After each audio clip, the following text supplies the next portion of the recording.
let's start the show. It's June 27th, 2013. Welcome to This Is Only a Test, the official podcast of Tested.com.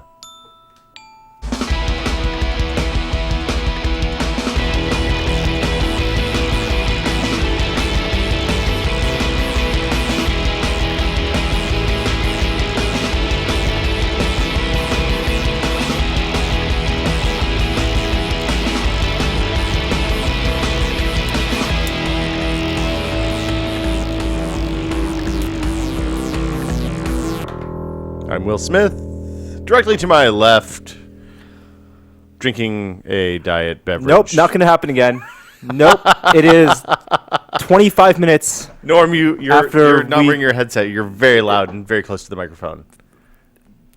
After 25 minutes. Yeah, 21 actually. 21 minutes of podcasting. And it was 20 and 36 seconds. But because we are doing this directly streamed to YouTube, so we don't have and save actually, ourselves some processing time, which is a good thing. Yeah. That also means that we cannot make any mistakes. No do-overs, and I made a bad mistake. And you made a bad mistake. I made a real bad mistake. So anyway. So, sorry guys, there was a whole conversation about it wasn't that good. Coke and beer and cans and soda and geography we'll just turn it American into a story culture on the site. and all this stuff. And you should really put your Myanmar headset. You should put your headphones on.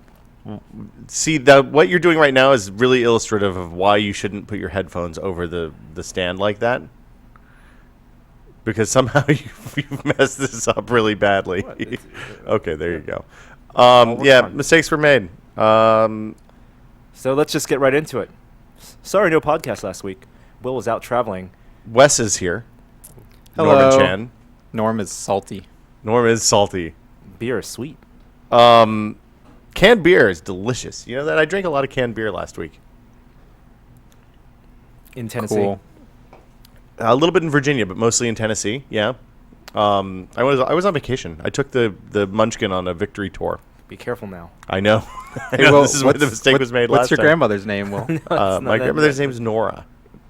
So we took the baby to meet the great-grandparents, her great-grandparents, my grandparents, and her grandfather on Gina's side. Did you know your great-grandparents? None of whom travel.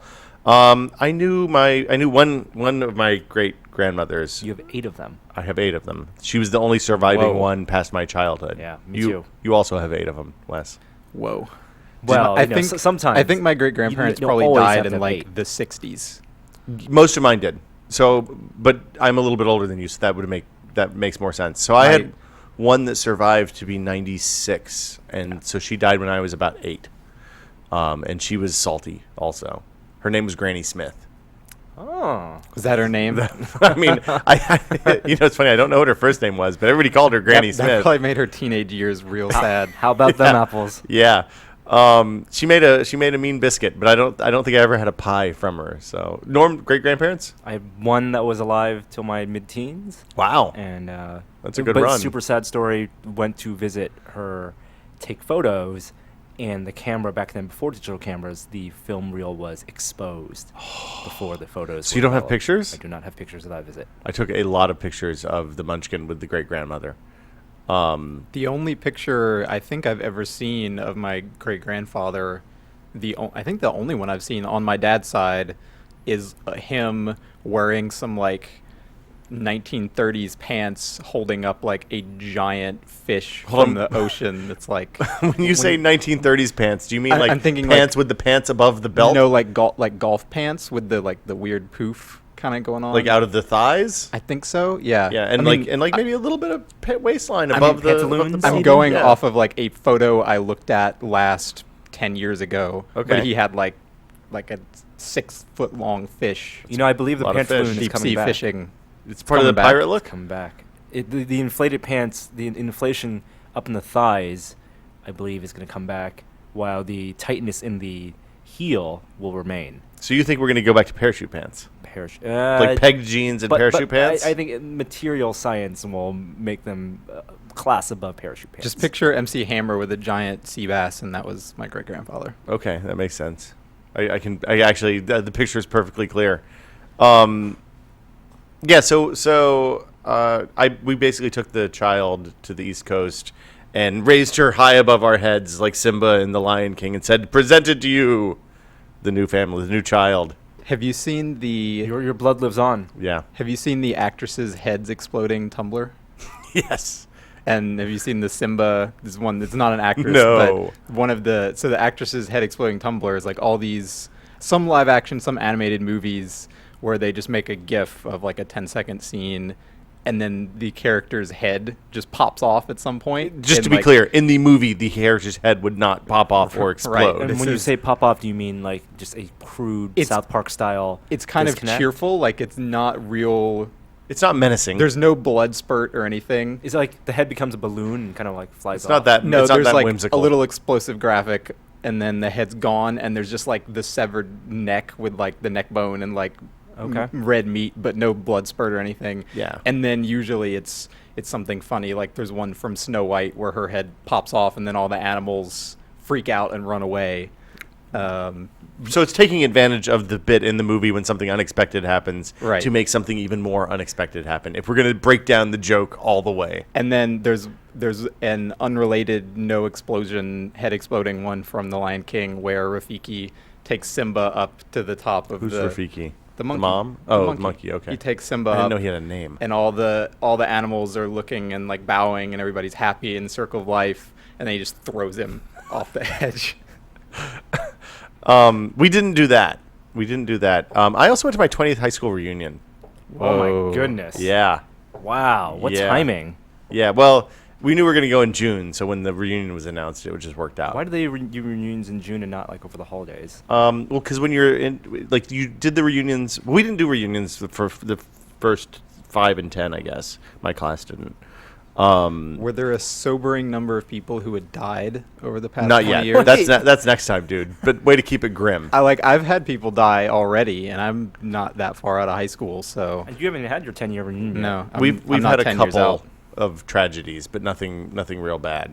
That's pretty sad. We didn't do a 10-year reunion. So like I literally went to this thing with people that I was really close to for, let's say, 8 years, because small school system, you had the same people in your classes more or less through the entire run. And then just like you saw maybe once or twice during college, maybe a little bit just after college. And then I haven't seen most of these people in 15 years at this point. So it's really entertaining. Everybody has kids and a lot of bald people. Everybody's either gained or lost a lot of weight. Now, in Zach and Miri, that yes. was the 10-year reunion. That was the 10-year. Okay. So what I was told from talking to a friend of mine's husband, who had gone to his 10-year reunion, just got back from his 20-year reunion.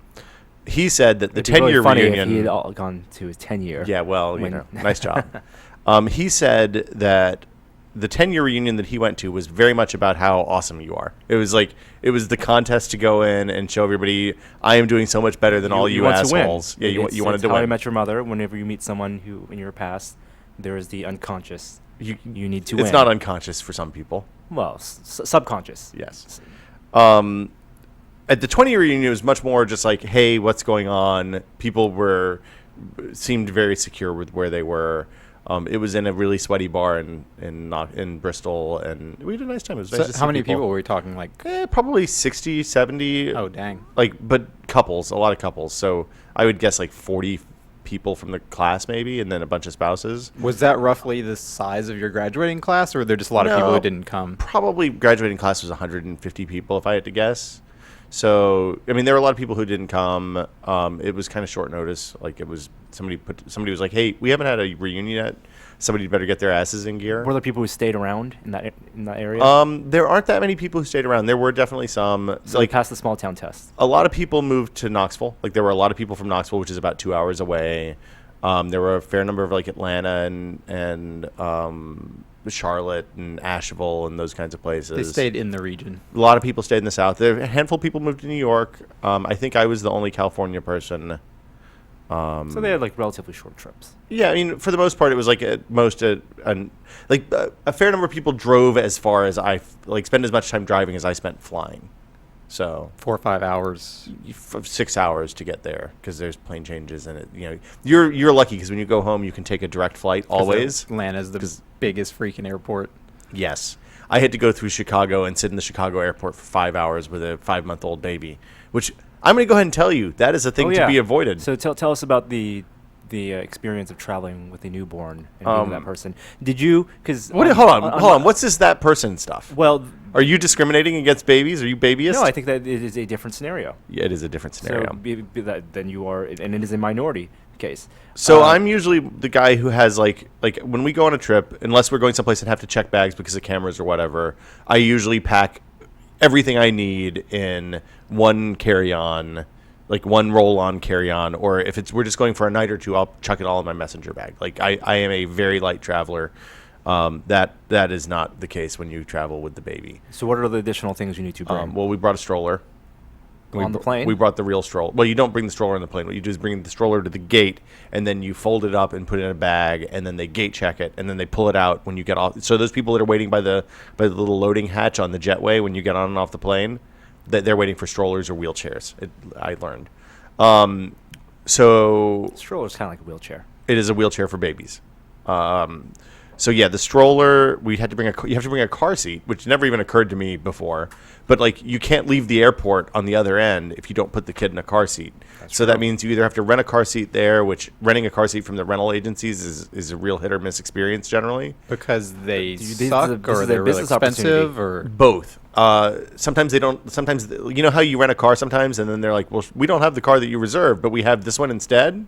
That doesn't work if you need an infant car seat and they have an 8-year-old car seat. we've got the jumbo car seat. We've got the car seat for super fat babies, but whatever. Or So 5-year-olds. yeah, so that Same thing. Same thing. So, and also car seats you're not supposed to use if they've been like dropped or in an accident or jarred or They whatever. might have like frame hairline Exactly. fractures or something. I don't know how much of a real thing that is, but they're really explicit in telling you you're not even allowed legally to sell car seats. Like I could give Norm my old car seat when the baby outgrows it, but I couldn't sell it to you because that's against California law. So I'm reticent to trust the same jackasses that brought me I reserved an Explorer, an Escape or something, and they gave me a fucking super long Yukon, like this 23-foot land tank car. I'm not going to trust them with the car seat. I'm going to bring my own. So we brought the car seat and the base because, why not? If you're bringing the car seat, you might as well bring the base. All check-in, all extra money to pay to do that. No, car seats are free. Oh. But we carried, she rode in the plane. We got a seat for her. So she rode in the plane on the car seat, and then the base folded up into the stroller bag. But so you that was paid easy. for a seat for the I baby? paid for a seat. I thought kids were free under If you put them on your under lap, 2 years. yes. They have to be on your lap. Yeah. I guess that makes sense No because thanks. it'd be a seat. Wow. Yeah. It's fancy. Actually, then you can take a whole roll. We took a whole row. Then you don't have to share with someone. Well, we don't subject someone else to us. Yeah. Um, In the Well, middle except seat. the whole rest of the plane. The rest of the plane. So we'll get to that. Okay, so my question is, because when I flew back from Boston, I was sitting in front of a family, and at certain parts of the flight, they would put up their own little makeshift door to block off their row from the rest of the plane for the purposes of diaper changing and breastfeeding. People who change diapers in the main cabin are fucking assholes. And breastfeeding. Okay, And maybe a pee diaper in the main cabin because that doesn't smell. If you change a dump in the main cabin, you're a bad person. so what happens if the baby takes a dump on the plane? You pray to God that there is a changing table in the bathroom. And it turns out if you go up there and stand by the bathroom with a stinky baby, then people will let you cut line. These are things we learned. The other thing is if you breastfeed the baby exclusively, then generally they poop less, which is nice. But you still got to create some type of private for area. breastfeeding. No. So Gina has this thing that she uses when she's out and about, and it's basically like a wire hoop with a cloth drape on it, like a little tent. It's like half a tent. Basically, you put the hoop over your head, and then the thing tucks around. You should bring this in and demonstrate. And I would like to see this. Okay, I'll just get Gina to come by with the baby sometime. We'd But it rather see basically you is- wear it, I think. I don't have the right equipment to do the baby will be really pissed off if we jam her under Well, there. And I'm she's like, just the wait, hoop. I go in this sweaty just thing the and I tent. get the Just food. the tent. Just the Oh, tent. okay. Just the tent. Baby option. So yeah, she used the tent. She could use the tent at the gate while we were waiting. She got really good at the tent. The baby initially was really pissed off at the tent because it's hot and sweaty under there. But then she's like, "Oh, I get food. This is cool. We're good." And then the plane. The secret of the plane is what both Vinny and Mike Tatum told us at different times. Is that if you give them a bottle on the way up and you give them a bottle on the way down, the sucking when they're sucking the milk from the bottle, it helps clear their ears, and that's why babies cry on the plane. I mean, like when they're the age that our kid is right Trick now. them into popping their ears. Yeah, I mean you can give them a passy too, but sometimes they don't want to deal with the pacifier. So, So yeah, traveling was good. The car trip was great. She sleeps in the car really nicely. It was fun all around. We didn't take the baby to the reunion. You could also just call it a pacifier and not a passy. I'm going to go ahead and tell you, when you mention the pacifier as much as you do with a 5-month-old baby, you shorten it as much as possible. That extra syllable really adds up. It goes in, baby needs, jam it in the face hole, Norm. We also left the kid at home with my parents, which was the first time both of us had gone. Like, we've gone out, and one of us has gone, like, we've gone to the movies with Gary and Leah before, and, like, Gary and I will take the kid, and Leah and Jean will go watch the movie and then switch at the half. But we left the child unsupervised with my parents for, like, 4 or 5 hours. Felt like a real person. It was nice to be a grown-up again. It was really cool. To go to your high school reunion. My fucking high school reunion, yeah. What are you going to do? So that's why we didn't have a podcast. Oh, and you guys were doing CERN stuff still last week, like Mad Men. We were shooting with Adam. Oh, and undisclosed. We're not going to talk about that now, though. Yeah. Let's. This has been a big tech news week. Windows. It's been a big tech news 2 weeks. Should we do last week's news first, or do you want to get straight to build stuff? That is up to you. Oh boy, I get to decide. Let's do last week's stuff first, because there's some easy stuff, and we can blow through that really fast, and then we'll do all the build stuff. People accuse us of doing of doing Apple-specific podcasts around WWDC. I don't want to hear about it ever again, because everything on the list, except for the last 3 or 4 items, is Microsoft-specific this week. So we have, this is welcome to Microsoft City, and if you don't want to hear Microsoft crap, just skip all the way to the end, maybe, and we'll do some questions at the end after this bit. First off, last week, the Xbox One... Microsoft basically did a complete 180. The clever headline that everybody used is Microsoft pulls an Xbox 180. Did anybody actually use that headline? It was in a lot of the lead art, because they'd take like Xbox and they put a 180 next to it. That's gross. It's a little obvious. They've completely changed their policy on downloadable and disk-based games. So the initial pitch was, hey, disk-based games are going to work just like downloadables, so you can use them on any console without having to have the disk in. It's going to install, blah, blah, blah. Family plan. People lost their shit. And kind of rightly so. Microsoft did a very poor job explaining why you would want this. And they did an even poorer job explaining how you could do things like share a game between, like how I would share a game with Norm if I wanted to loan Norm my copy of Mortal Kombat for a couple of days. And they didn't do a good job explaining the benefits of the other stuff. They kind of just laughed at people who didn't think their DRM scheme was a good idea. This... And they explicitly said in one interview that it was impossible to change. It's interesting. It's interesting that you say that, because that is something, as I was sitting at the Build keynote yesterday, I'm getting real strong feelings of, if we say this enough and believe in it hard enough, it will become true. Like, there is a hardcore reality distortion field about where they stand in the market with regards to, I think, probably Xbox and Windows at this point. The problem is that that's within employees and not the consumers. Right. Yeah, it's only the people on stage that think that. Everybody else is kind of smirking and chuckling to themselves. So basically what they said is there was an announcement that came out and said, we've been listening. We understand that you don't like this brave new world of digital stuff. We're going to change it back so that the disc is the game, and you have to have the disc in the drive to play. If I want to loan Wes a copy of a game, I just hand him the disc and it'll work. If I want to sell my game back to GameSpot or Stop or whatever, then I can do that as well. Nothing changes from today. For disc-based titles. For the purpose of sharing and DRM and rights management. Yes. Including the authentication and online check-in. Yeah. So that means that people in edge cases, which is interesting, because I didn't expect there to be that much of an uproar about... Lots of dudes in submarines. I mean, I suppose so, but like the original Xbox... You think that if you were in a submarine, that your power usage, you'd want to use that more for like life support? Dude, they have a nuclear reactor. It's cool. I think it's much more like army bases and stuff. Where, they do have internet access, but it's not always good, and it's not always... It's limited. Xbox does not get the priority on the internet. However, like that kind of stuff could have been solved relatively easily, because apparently the authentication packet was really small. Like, they could have easily sold a USB thing that hangs out the back that adds a cell modem that or checks in WhisperNet style once a day. Oh, yeah, I mean, they're not going to add that to everyone, because who wants to do that? But I mean, there was a lot of reason to there was a much better way to handle that than they actually did. It kind of felt like when they ditched all the sharing stuff, where clearly they wanted basically disc games to kind of become digital with the way they had the family share plan set up and all that stuff, and it kind of seemed like they said, all right, well, we're going to take our ball and go home if we're going to revert it back to the way it was before. I don't think they have a choice with the publishers, probably. I think that has to do with deals, like you're saying, like with publishers and stuff, because it feels like the technology it would require to let people have a disc-based game, but then also to verify that you have it and then have a digital, version of that would be very easy to do. Like that seems incredibly possible, and so it is probably just business stuff where it was kind of all or nothing. Or, I mean, the other thing that I saw somebody posit is that they could have done a thing where you can turn your disc-based game into a digital version if you so desire.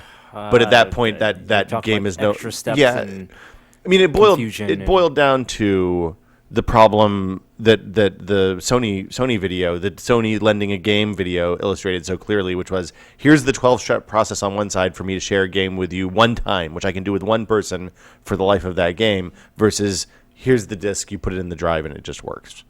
I'm not sure. Like, I'm really mixed. I have really mixed feelings about this. I think that Microsoft's solution wasn't good.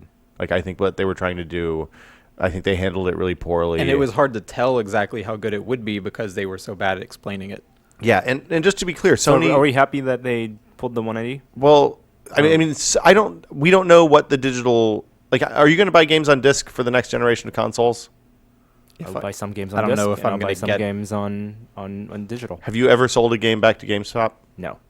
Have you ever... I used to, yeah, a lot. Well, right, before you were working and... Right? Even just, I think the last few years, I've transitioned so much to PC. Oh, okay. And the number of games I buy for consoles, and I like the packaging. I just, for the most part, I don't trade stuff in anymore because I'm not buying many. The only stuff I buy for console is first party usually. And when I get a console game now, it's like 2 years old, and I get it for $20 or something. Fair enough. And then there's no. I mean, I could trade in for $4, but. Having just like movies, having the boxes and having the discs, it lets me know what collection I have without having to turn on the console, and I can look at the wall and say, "Oh, I want to play that game." I'm fine going all digital next gen. Like having moved across the country was I don't need all this shit, like motivation for me. But also, I still like the fact that they have gone back because I do care about like the philosophy behind ownership of something that you buy that is on a disc, right? I mean, that's going away, and things are becoming. You are licensing this game, even if you own a copy of it, is kind of how things are changing. That. I don't know that that's true. It's that's the way it's always been to the lawyers, but not to the real people. That's not how it's perceived as a perception. I think is. I think if you go for a long time. I think if you go back to the 90s, there was a lot less legislation around what you can and can't do with games and hardware that you own. I mean, that came into play at some point when they ruled against like mod chips and stuff like that. Right. Prior to that, once you bought a PS2, you can do whatever the hell you want with it. I mean, so well, and before before these consoles were connected to the internet, there was kind of no way to know what was happening. Right. Like no way for the manufacturer to check back in.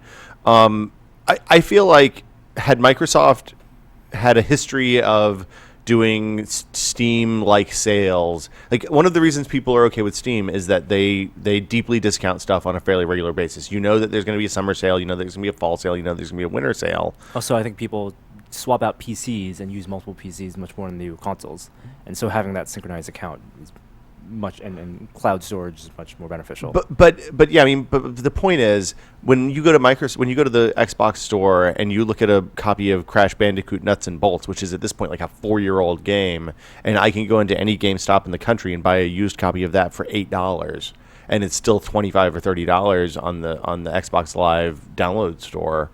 I mean, that they have not set a precedent of people trusting them when it comes to digital rights and downloads. Well, and I think one of the most significant differentiating factors is just there's pretty much no game that you would buy on Steam or on a PC that you can't play offline, with the exception of it being an online multiplayer game or like SimCity, right? I mean, basically everything you buy.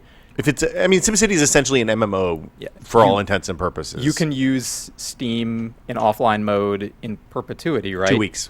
2 weeks? It has to check in every 2 weeks, I believe. So that's not perfect, but that's still way better than 24 hours. Well, it's the kind of thing that, like, we've talked to people who are on forward bases in Afghanistan and stuff, and they were like, yeah, just make sure, everybody makes sure that if the internet's up and you happen to be on the gaming machine, you just sign in, and then it works itself out. And on top of that, a lot of games, you can just, like, open through the exe. Right. Maybe you need a small hack file or something to be able to do that, but you can just bypass it altogether. Right. So is there a time like that it's okay to have a check-in? Is it once a month?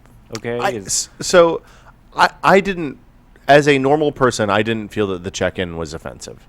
The reason they were doing the check-in is they didn't want people to game the system and have 2 or 3 games going at once by gaming the loan feature, so that I loan it to you and then you loan it back out and you loan it out again.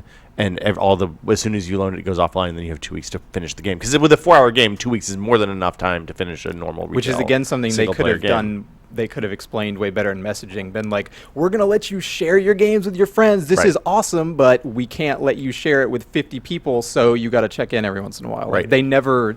Or they could have made it straightforward. so that if you're using the share feature, you have to check in daily, and otherwise it's every month or 2 months or whatever. Yeah. I feel like they.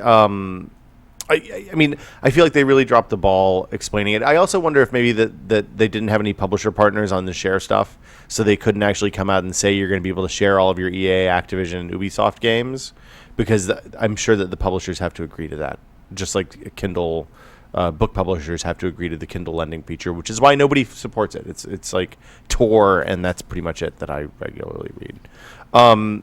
I think it's a real bummer. Kinect's still required. It has to be plugged in. Which I think is fine. I think that there was a report that came out yesterday that said that Sony may have made the decision not to include their camera sensor in the box. That is the word that was going around in the press conferences. To cut the price. Which is pretty obvious, right? Yeah. I mean, everybody was, as soon as they found out it wasn't in the box, was like, well, that's how they cut. So there was at one point, it seems like, that Sony might have bundled that and maybe not have made that a requirement like Kinect. But then, from a developer standpoint, then you're allowed to do more things or make sure that your game integrates that better and spend more time on integration than you would. Well, and like today. If you look at the controller, they clearly built in that the synergy there, and now like the light on the controller, kind of pointless. Yeah. When I pre-ordered the PlayStation, I pre-ordered a camera. Just why not? Well, now there's not going to be any good software for it. Yeah, I know. Great. But you saved $100. You saved like $30. I saved $50, $30. I think it's $40. It's $60 camera. I can't remember. Anyway, the upshot is, Kinect still required. You have to have the disc in the tray to play. It works just like current gen for discs. You'll be able to sell stuff and loan it. There will be no digital loaning rights for downloadable purchases. There's still big questions about the rights on the Sony side and the Microsoft side as to whether the downloadable purchases are going to work the same way they do now on Microsoft and Sony. Sony has a gap there. They're basically right now purchases are tied to two. You can play them on 2 consoles for the most part. That's usually on a game-by-game basis, but everything that I've downloaded will work on 2 PlayStations and no more. And the Vita. And the Vita hook-in is also still there. It's unclear whether they'll provide tools that allow you to transfer those licenses if your machine dies, or if you sell your launch PlayStation 4 and get a theoretical future PlayStation 4 Slim or something like that. Right now, you can't really do that stuff. I think because most of that stuff is still for them, it's account tied and not system tied like it is with Nintendo. That I don't foresee that being a huge problem. Hopefully, if it becomes an issue, they will address it. But Japan has not been awesome at online stuff. See Nintendo. There should be think tanks thinking about this stuff. I think we're the think tanks here. No, that's sad. The real think tanks spend less time figuring out economics and figure out account management and multiplayer and it's going to be digital really rights. For I think what's going to be really interesting software is what their like online marketplaces and ecosystems and architecture and stuff look like 5 years into the console. Yeah. Or at this point, before the next consoles are coming out, or whatever the successor is, how are they going to have changed? Because obviously, if you look at like Xbox Live Arcade versus what it's like now, dramatically different. Yeah. Well, and the other question is, are those back-end systems being built this time in such a way that they can be changed? You're about to spill your water there, Wes. By all reports, like Microsoft's back-end for Xbox Live for the 360 is relatively fixed, and they haven't been able to do things like add microtransactions and stuff like that as they've gone. I mean, add free-to-play games and stuff like that because they didn't have the ecosystem to support that kind of stuff. And it was hard to pack in. Also, like the friends list limits and things like that. There's no headset in the Xbox One box. You have to buy that as a separate accessory. The headset that comes with the PlayStation isn't a headset either. It's like a dongle, right? It's a cord that plugs in one ear and has a microphone attached to the cable. I mean, that was all the 360 one was. Well, but the 360 one, you could use a normal phone headset around your head. And you could use a normal phone headset. 2.5 millimeter jack. Yeah. That's new. They're saying that you can use the Kinect's voice recognition and noise canceling stuff to get awesome sounding voice in your video games. All right. The family plans are gone. Microsoft has announced that they're no longer charging for Xbox 360 patches. So if you remember the Big Fez controversy from last year when Phil Fish said, hey, there's a game-breaking bug that affects a small number of people, but it's going to cost me $40,000, I think, to release a patch to fix that, and I'm not interested in paying $40,000 to fix 2% of broken games. Sorry. This is Microsoft's fault. But that's only for 360 stuff, right? It is unclear. I would assume that that's probably going to go forward. Basically, what they're saying is they're not charging for cert on patches at this because right now the way Xbox Live Arcade games at least work is you get you release the game, you get one free patch, and then everything after that has to be charged as it goes through certification. Phil's complaint was that, hey, my patch that was broken went through certification, and you guys didn't find this bug. Why am I paying you? Why should I pay you to do this stuff? Basically, there's also been a lot of rumors that there's going to be an indie publishing thing that may have already even been announced by now for Xbox One, so that indies can self-publish on Xbox in a way that isn't like an indie ghetto. They can't yet. Okay. You still have to have a publisher. So are they still sticking with the same token thing? I don't know if it's going to be exactly the same, but as far as I know, like I've seen as late as today, people saying still need some kind of publisher. Wow. It's unfortunate because they did the XNA stuff, the Xbox Live indie stuff, and then completely buried it after the first release. So it's even hard to find on the current consoles, current gen UI. And then the Sony stuff, we still don't know, like even if they're going to fix download speeds and stuff like that for that service. Because if you've ever bought a full game, if you've ever bought a full game that comes on a Blu-ray disc from Sony's store, it is a really unfortunate experience. They do preloads. Not that I'm aware. I looked at Last of Us. That's another reason why people like Steam. Yeah, it was faster for me to order Last of Us from Amazon and have it delivered than it was to click the thing at midnight and just start playing. I think that game publishers should not do midnight releases and should do 8 a.m. the day after. Why is that? Because the people who play it at midnight, it's completely arbitrary. If a game comes out on the 26th and it's the midnight of the 26th, people are staying up all night to play it. Why not just say 8 a.m. on the 26th? People have to work at 8 a.m. You can just go into work like a zombie. They're going to take the day off anyway. So should movies not have midnight releases either? Yeah, I agree. Movies should not have midnight releases. So if you want to be the first person to see Avengers 2, you should show up for the 8 a.m. showing on Friday? Yeah, or these are hard lines you're drawing here, Norm. I saw like a 9 a.m. showing of Superman Returns back in the day, and you made some problems. That sucked. Yeah, that was a mistake on like 2 or 3 reasons. Did you also watch it in 3D and IMAX? Yes, it was. Oh, I fell asleep at that one. Yeah, we went. It was like the only showing was at like 10 o'clock in the morning or something on a Sunday. We had to drive like an hour and a half to go to the IMAX, and then the movie was kind of and well, I'll tell you a bigger there mistake were like I made.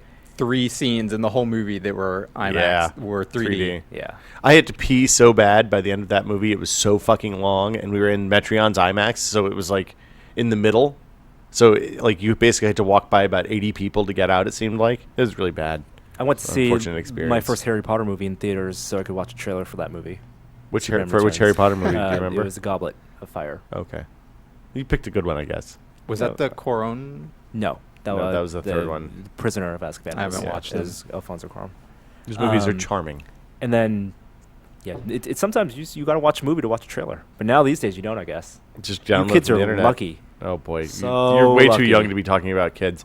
Last bit of Xbox news. I went to watch 13th Hour to watch Lord of the Rings trailer. What's 13th Hour? Is that the? That's the Cuban Missile Crisis JFK movie. One of my friends. I think I was in freshman year of high You're a school fool. when Fellowship came out, and he saw it 6 times in theaters.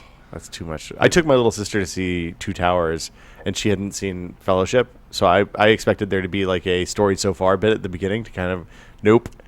You get to see Boromir dying, right? Don't they? Yeah, they they reach In a out- flashback, but You way get, in. You get the first like 5 minutes, or the last 5 minutes of Fellowship, I think, and then Two Towers.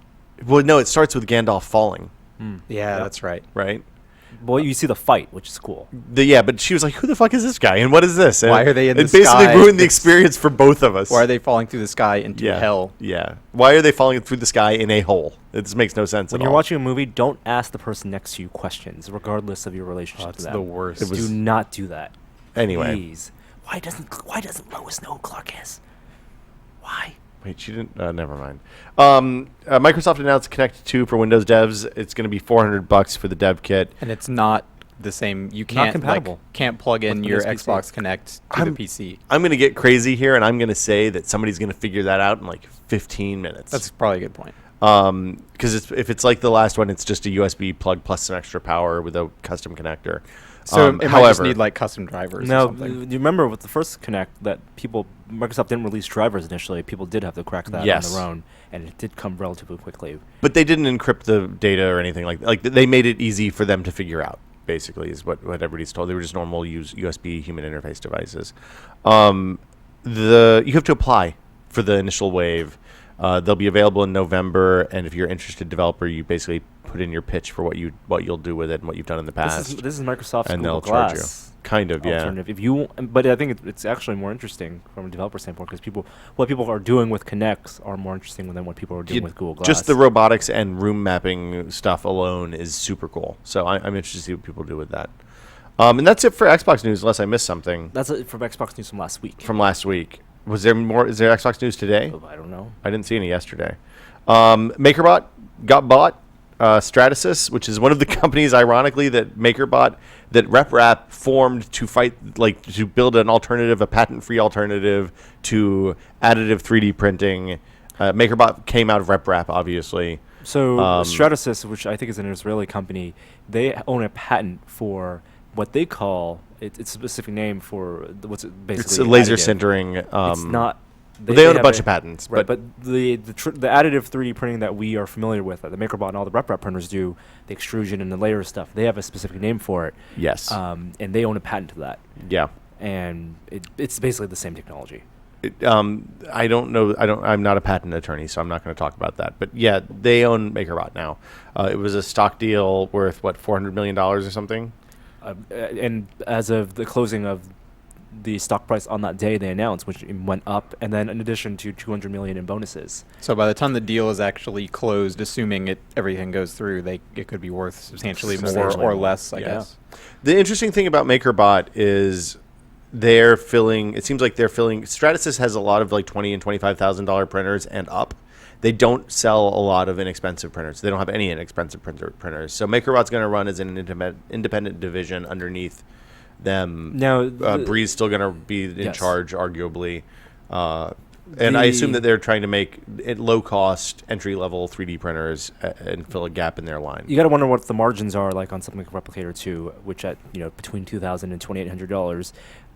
They've sold a lot 23,000 all like- told, of which half are But- Replicator 2s. for a company to spend several $100 million, around $500 million with bonuses on a company that has not made several $1 million, even in terms of pure revenue, is astounding. I mean, you look at Makerbot and they assemble them in Brooklyn, so I'm sure that there are places that they can build those machines cheaper. and Stratasys has to be looking at taking their supply chain stuff and using that to scale Makerbot. So it wouldn't surprise me if we see I mean, the interesting thing that's happened in 3D printers in the last year is that resolution stopped increasing, and we've just seen a proliferation of inexpensive printers with the same resolution as the high end consumer printers, but just a different set of features. So some of them will print really tall, some of them will print really wide, some of them will just print very small stuff relatively slowly, but it's a $400 printer, so who cares? And only Makerbot can use Makerware, though. Makerware is their proprietary software. They just released an update a couple weeks ago that removes the Skyforge stuff, as I understand it. So it's all Makerbot Slicer now, which is the important part of Makerware.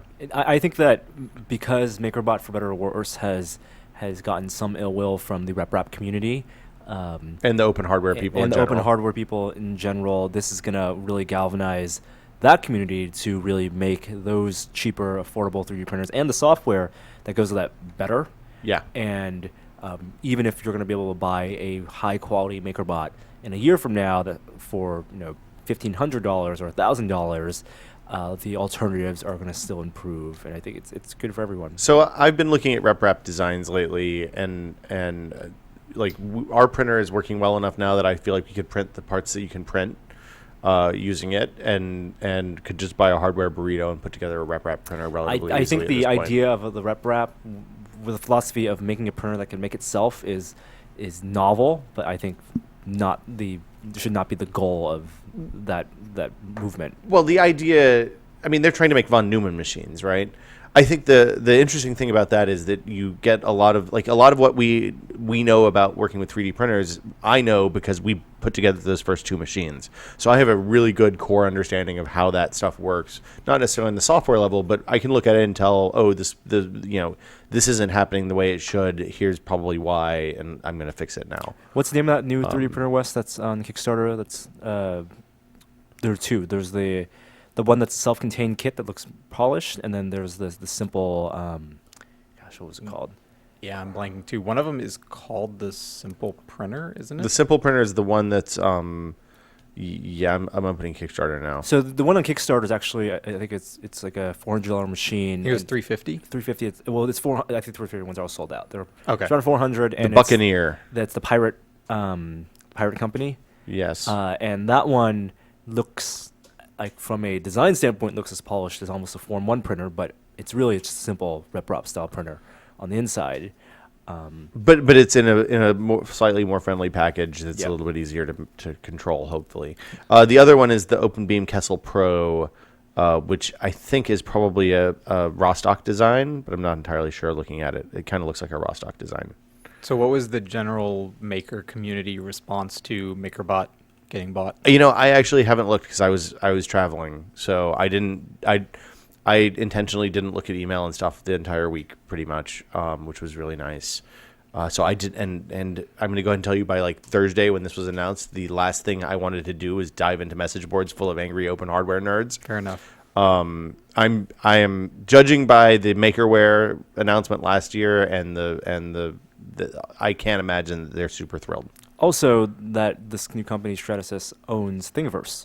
Yes, so it's unclear. I mean, I think the terms of service haven't changed yet. It's unclear if that's going to change.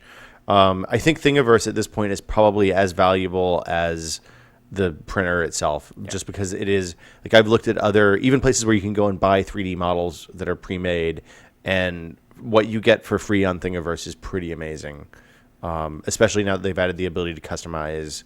If you know how to do the OpenSCAD stuff, then you can build models that are customizable using a web form. It'll dump it off to something in, I assume, EC2, and then you can get your custom version of whatever it is you want to print straight from the web. It's pretty awesome. Are Thingiverse rights do owners keep rights to what they upload, or does Makerbot get the rights? I feel like it's pretty much Creative Commons, but It's Creative Commons. Yeah, I don't remember.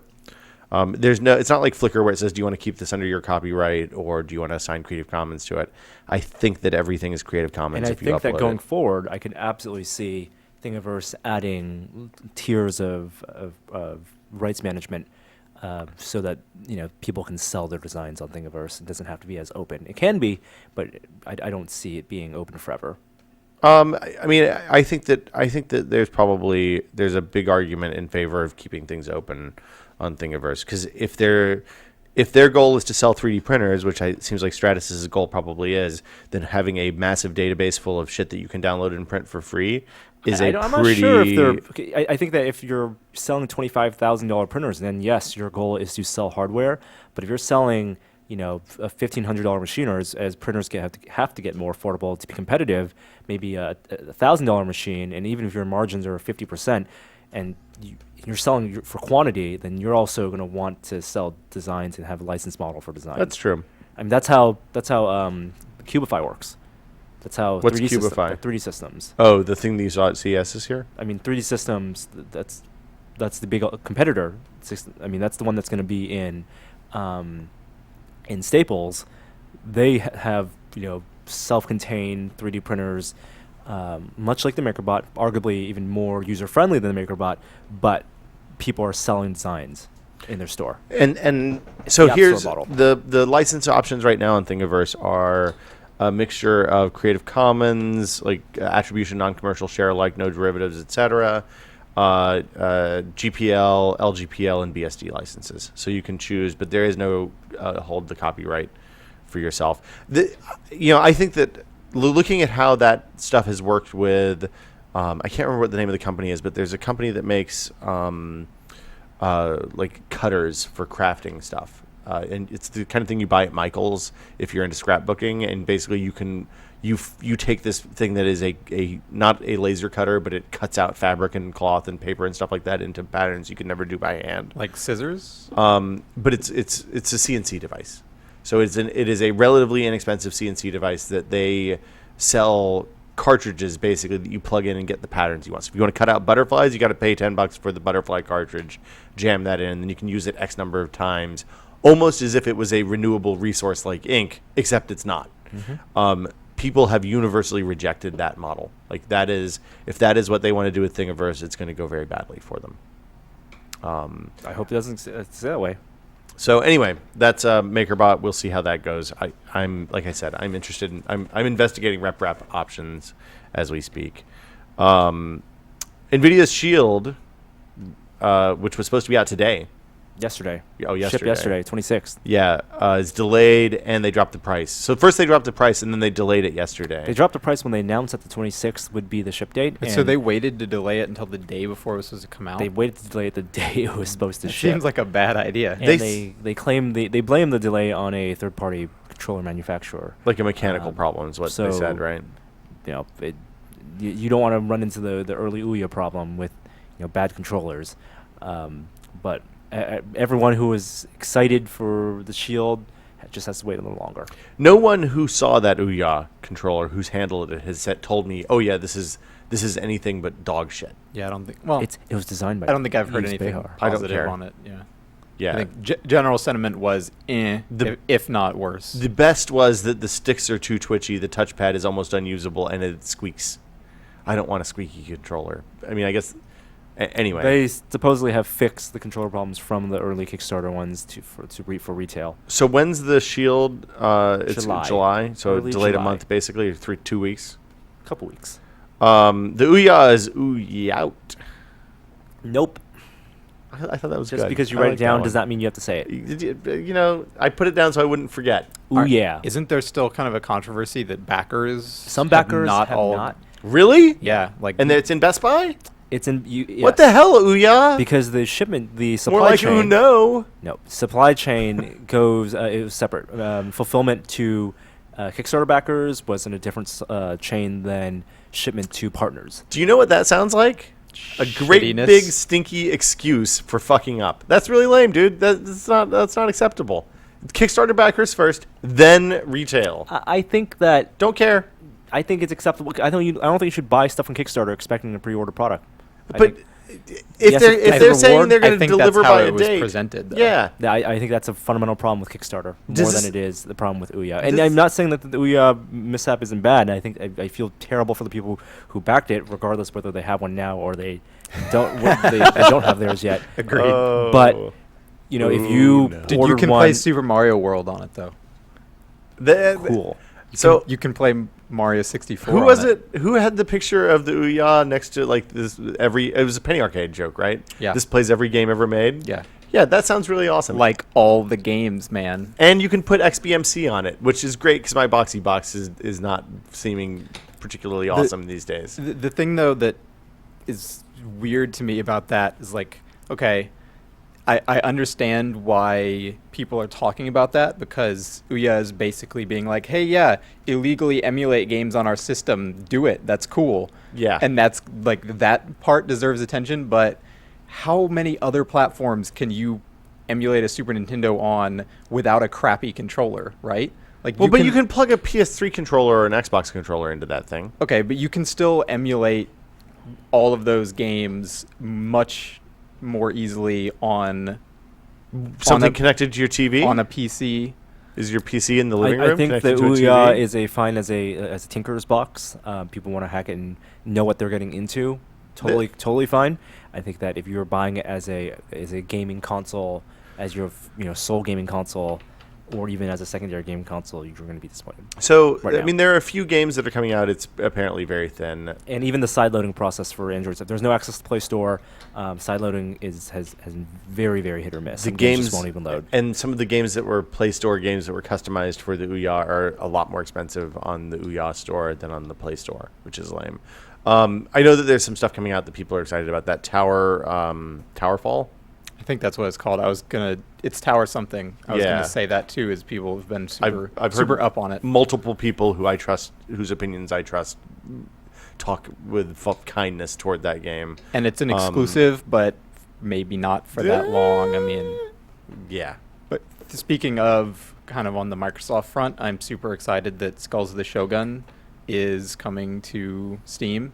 Oh, I don't know if really? Yeah. I thought that was a Games for Windows Live Store exclusive. It was. Well, it was Windows. Oh, Windows 8. Windows 8, just whatever they call their store, exclusive. Yes. / Xbox Live Arcade exclusive, and that was just a timed. How many thing. did they sell? How many copies do you think they sold? I on don't the think Windows 8 I don't store? think it Like sold 8? real well. We'll talk about Windows 8 store in just a minute. And it was half that and half that Xbox Live Arcade just doesn't do great numbers anymore either. Right. So I think the game, it might have done okay. It certainly didn't sell, did not raise the roof. What was the last big hit for XBLA? Is it Fez probably? What did anything in Summer Arcade last year pop? I think Fez did all right, but it didn't do. Wasn't life I changing. think if you compare it to like Braid and games during the Yeah. height of, I mean, it's probably Minecraft, like because Minecraft. Well, is just- oh, you're right. Minecraft was the big just one. sold. Did Terraria sell? insane. I know that came out finally. Has that come out on arcade yet? I thought it came out on arcade. probably but maybe did. I just saw the release and I have it no was an idea. announcement. Should we talk about? Oh, one last thing. Sony cameras, Norm. That's today's announcement. Sony announced 2 new cameras, RX1R and the RX100 Mark II. We on. reviewed the RX100. So that's in the fixed December. lens. RX1 is the full frame fixed lens, and Okay. RX100 is the zoom. That's both of them are super small. RX100, if you remember, we did a sit down here where we talked about small compact cameras and sensor sizes. Yeah. That one is a 1-inch sensor. They've now redeveloped the sensor for backlit illumination, which sounds great. It's interesting because we know a lot of smartphones have backlit illuminated sensors. For example, I mean, iPhone made a big deal about that, but all modern smartphones basically, in order to compensate for this small size of the sensor, they redesigned it so they can receive more light. It doesn't make sense for DSLRs and full-frame cameras to have that because it's too expensive. Hold on, is it they receive more light or that less light activates the sensor? More light comes in because it's designed so the circuitry is behind the There's no CMOS. screen door in front Yeah. of it, basically. Okay. But full-frame sensors and APS-C sensors don't need that because the sensor is big enough that they do well in low light and high ISO anyway, and it's expensive. But now they have it in this relatively good 1-inch size sensor in the RX100. So is that something in like 5 or 10 years they're going to start putting in DSLRs? They and don't you're need gonna- to. Even if it got cheap enough to, I don't see them doing that because the low light is already that much better. But what if you by could see in nature the of imagine size. a right? I world, mean, Norm? How much better could it be at night? 40%. I mean, that's significant. Yeah, I guess Could it be. all depends on costs and yields for that kind of stuff. Yeah. The RX 100 Mark II is $750, which is still very Whoa. expensive. But if you are a fat cat and you have a nice camera, but you also like go skiing or hiking and you want to carry a small compact camera with a good sensor, then that's what. I So would you're buy. saying if your pants pockets and your jacket pockets, if your pants pockets are deep but your jacket pockets aren't, then you could buy this camera? Absolutely. If Okay. you've got a bunch of money in there and Gold you want to star put a for that. camera Yes. in there instead, Yes, that is exactly it, Wes. Yeah.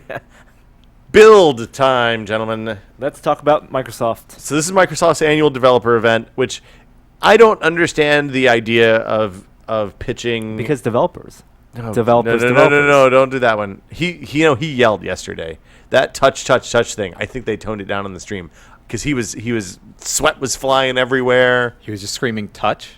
Touch. That's okay. I didn't watch the stream. It was live streamed. Yeah. We've seen Apple keynotes live stream. We've seen Google. I've seen keynotes Apple live keynotes in stream. person. Okay. How did this compare in terms of structure? And I've seen the Microsoft. You've seen the CES CES keynotes. presentation. Yes. It's exactly like the CES presentation. Okay. Did they have Microsoft- like the background, like the one wall? Huge, different colors. There's two big screens on either side. There is a central stage full of products from different manufacturers. DJs. There is a DJ at the beginning. Okay. There is stuff gets wheeled on and off the stage. Microsoft hasn't changed the way. I mean, say what you will about Microsoft, but they have not changed the way Oh, I that they will. do press conferences in as long as I've been covering Microsoft press Are conferences. you saying that as a good In or the bad most thing, or pejorative just- way possible. Okay. So in if you look at the way Apple kind of spoke to people's needs, I mean, if you look at like those early iPhone press conferences and the iPod press conferences that Apple did were very much speaking to the needs of this is a product that will solve a problem for you. This is a product if taking pictures is hard. We've introduced iPhoto to help make it easier. Maybe you didn't even know this was a problem, Right. But we're telling you, Yes, this is a problem. You have a problem with this. Something that Apple's moved away from in recent years, I think, as the problems have become more ephemeral and nebulous and less actual problematic. But Microsoft has always come out and said, we are the big guys. We are the swinging dicks in this market. Therefore, you must buy our products. Here they are. So this press conference started with Ballmer on stage. He did not do the usual thing that they do where they talk about what a stunning success Windows 8 has been. No numbers, How right? no numbers, no activations on the Windows Store, no downloads, no this is and you're talking to a room full of people who want to make money on your platform. They paid money to come to this event. And they didn't say So all of the Google and Apple, Google, and Microsoft developer conference keynotes, while the audience is essentially the developers, it is really 6,000 also people for the public and investors. well, for the engaged public and yes, for the investors. That's why Apple does its numbers in the beginning. That's why they do a big fancy video of the latest store opening. Right. So did Microsoft speak to investors? They did not talk about what an amazing success the Microsoft Store has been. They did not talk about the number of copies of Windows 8 that were sold. They did not talk about the number of downloads from the app from the Windows Store. They did not talk about the amount of revenue earned by developers in the Windows App Store. They did mention that there are more than 100,000 apps in the Windows Store 8 months after Windows 8 launched. That's a lot. A lot of them are German translations of books from my swift perusal of the store. You gotta have those, though. Yeah, I mean, I did always want to read Tom Clancy's Red Storm Rising in German. I'm gonna upgrade to Windows 8 today. Okay, stuff that actually did happen.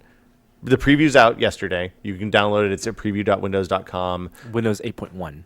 The 8.1 preview. So this is the fastest I remember them ever doing major UI changes in a point release. They're moving to an Apple-y schedule or a phone type schedule for it seems like updates every 12 to 18 months, if I had to guess. I would be very surprised if this is not out in time to ship on this holiday season computers. And they haven't said what it'll cost, right? It is. I would be stunned if they charge for this. I think Just it's just free. like It's a free. service pack. It'll be free. I don't think they've actually said that it'll be free, but I can't imagine that they would charge for it. I mean, you can see them wanting to kind of get into the Apple model of like $30, Yeah. upgrades. But I think with all the problems Windows 8 had, or at least Perceived. right, Yeah. that free is pretty much the only option. And just to be clear, the Apple price model is based on the OS always costing $30 or $40 or $20 or whatever it is. The Windows was $40 for a limited time for Windows 8, and then it immediately went up to $99 like 3 months in. Does that mean that in 5 their months in. accounting And that's they only- account for full pricing and call it a promotion? Yes. Okay, so even though they're selling it for $40, they are in their accounting in the books, they are They're taking, taking it a as hit, I assume. I don't know about. I mean, who knows? But even at like $99 or whatever, isn't that the upgrade price That is, usually? yeah. So the normal like, pricing is all that stuff applies to. the So actual OS is costs another $100 or something on top of that. you can get an OEM edition of Windows, which means you can't transfer it between machines, usually for $100. I mean, I know or they're thereabouts. like, I got Windows 7 super cheap as like a student edition or something Right. when I was in college. That's different, though. But the official like retail price. I don't think there's a retail price full version of Windows 8. I think they did away with that. I think there's the OEM. That was probably If- smart. If you go to, it was just confusing, and the benefit was to Best Buy, not to the consumer. So, Well, and you can use an upgrade version anyway, even if you're not upgrading, right? Like you just have to know. yes, This is like maybe not even as complicated as a registry hack. It's just like something really simple. Yeah. So no, I don't know if that. I haven't tried to use an upgraded version to do a full install recently. Not of Windows 8, but Windows 7 for sure. I think yeah. I think it was really easy to do with 7 and XP. So You can get a Windows 8 System Builder OEM version of the 64-bit version for $131 from Amazon. Actually, and I take it back, you can get it for $90 from Amazon. There you go. It depends, and then I guess you have to pay more if you want. It's $130 for Pro or $90 for Home. So they previews out now. Ballmer talked a lot about how the One UI, like the touch is the thing that he thinks glues together all of the Microsoft experiences, whether it's phone, tablet, traditional PC, whatever. He hit on the fact that even though they were pushing touch for Windows 8, basically no computers shipped last holiday that it supported touch. Not many. There weren't many computers It available. wasn't mandated on laptops and stuff. Right. Well, and if you did, then you had to get a fatter laptop that was heavier and all sorts of that stuff too. He talked about the breadth of the ecosystem from 7-inch tablets, which are relatively new in the Windows ecosystem, all the way up to this ridiculous 18-inch Dell thing. Talked about, and then he got into, like, basically at the end of this conversation, I was sitting there, I was nodding my head. I was like, man, I maybe they're right. Maybe my phone and my tablet and my desktop PC should all have exactly the same interface. That makes perfect sense to me. Why would it not? And then I was like, wait, hold on. Nope. Distortion field here. Nope. He believes. Like, he sold me on the fact that he believes, and I think that they're going to keep pushing down this hole. And I mean, maybe they'll get there. Maybe at some point in the future they're going to get it right. I don't think that they have now, and that was really clearly illustrated by the fact that, like, the big feature for the initial talk about Windows 8.1 was all the stuff that they're rolling back from Windows 8 to Windows 7. Now, I think touch on Windows 8 is a good thing.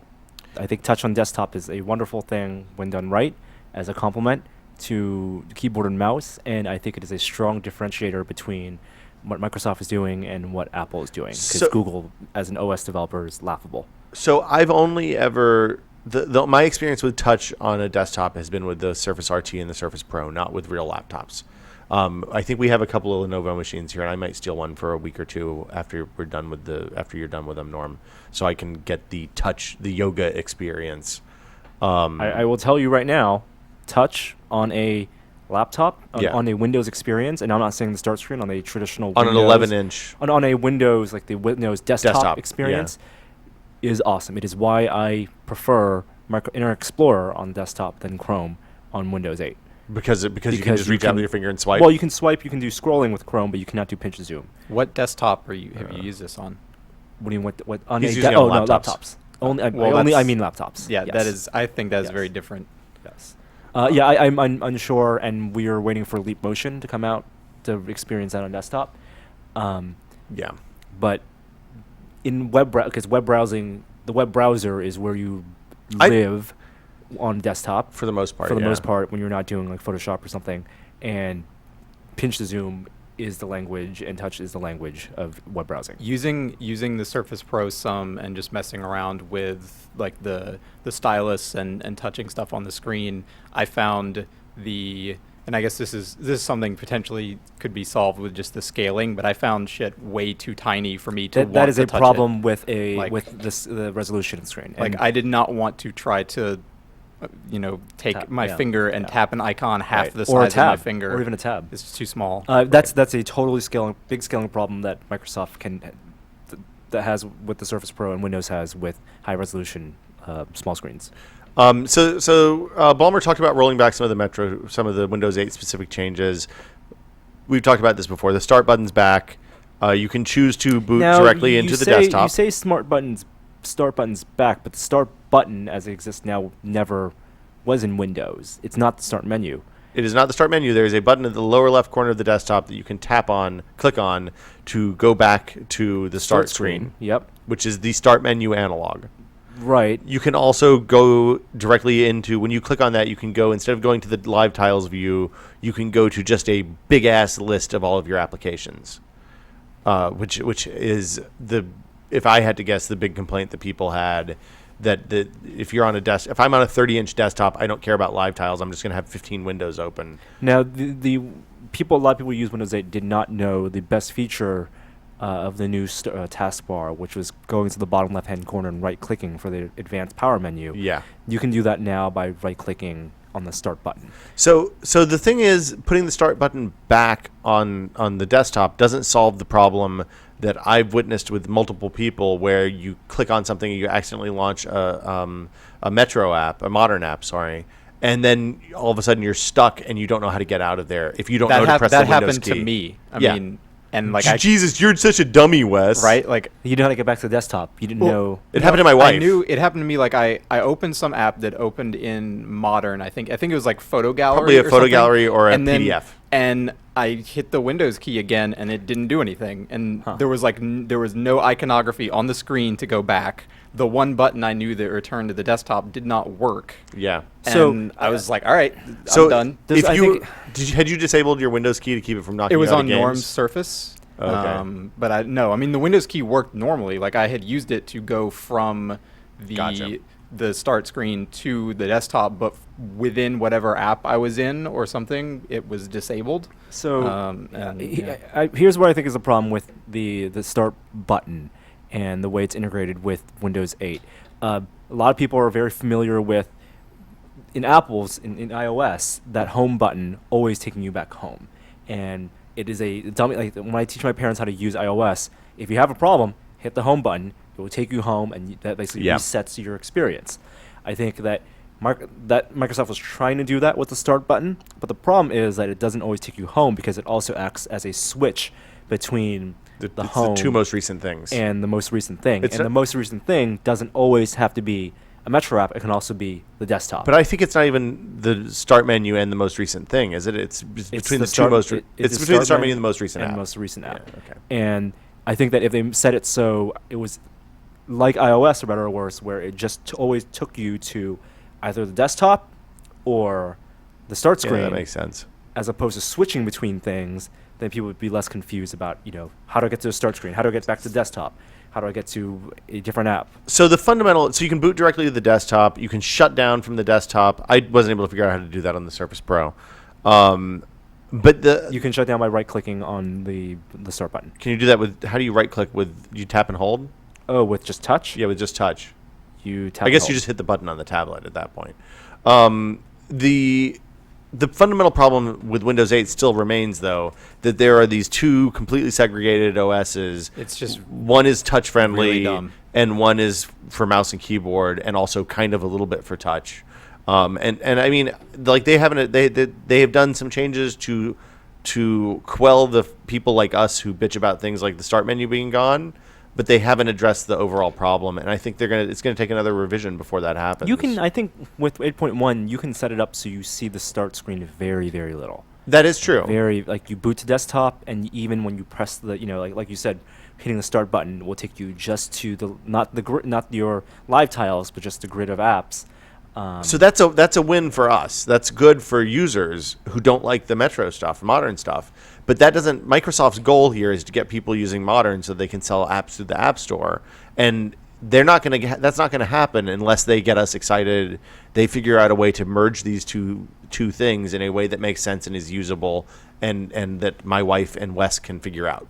Thanks. You're welcome. And even still, like with 8.1, there are going to be, even if you're spending most of your time on the desktop, aren't there still going to be a lot of apps that you open and it kicks you into the modern UI for that app? Yeah, I mean, ideally there should be a thing that says at the beginning, I'm going to use this as a desktop computer, or I'm going to use this as a tablet, Yeah. and then it sets defaults in an intelligent way based on that. Like, they're never going to do that. Like, I don't think that the modern apps are bad or anything by default. I mean, maybe some of them are. Some of them might be You're right. fine. There are But- inconsistencies. right. Just like Yeah. the fact that you are going from one user experience to a totally different one just to open a program. And I think the or biggest open a culprit, PDF. The Yeah. biggest culprit was Internet Explorer, for example.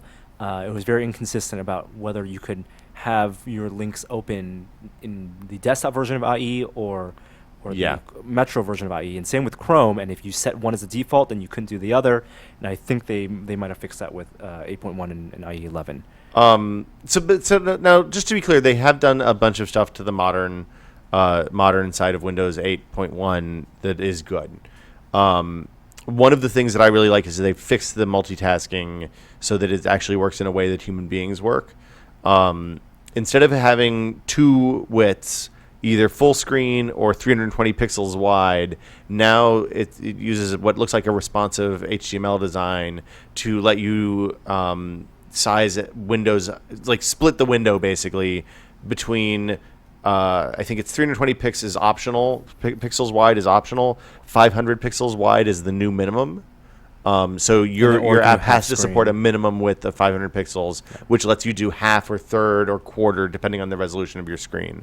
So the upshot is, if you click a link in an email message or tap a link in an email message, instead of all of a sudden email going away and the other thing coming up, you actually get both windows open side by side, so you can see the thing that opens and then go back to the email if you need to, or whatever, PowerPoint presentation or Word document or whatever. Which again feels like something where they realize, oh, people are actually using real computers for this, not just something with like a 1280 by 800 That's resolution exactly screen. It. Like, But, yeah.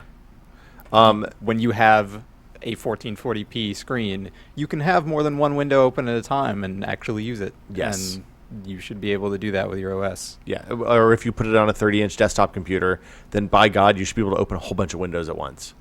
And I think you can open 4 on a 2560 wide panel. So, still not quite as many as I have open on my desktop normally, but it's an improvement. They're doing a lot of API-driven stuff, access to Bing in the apps, and they also made those Bing APIs public. So when you search for something, whether it's inside an app, a modern app, or in the just the normal search in the OS, it is context aware and will pick up what you're searching for. So if you search for M81, it knows that that's a band and will give you music focused results.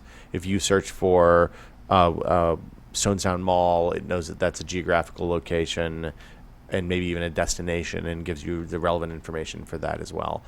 A lot of that stuff are the kind of doofy things that people show during press conferences, like basically every Android press conference up until the most recent one.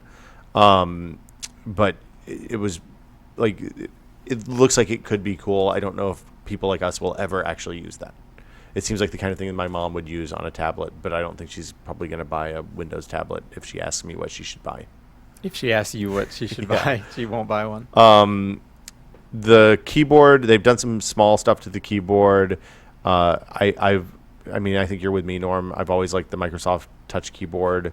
They've added the ability to swipe to select between different auto corrections on the key, on the space bar. You can swipe up on the top row of keys to get to numbers, or you can swipe up on the parentheses to get the quote to get a single quote, stuff like that.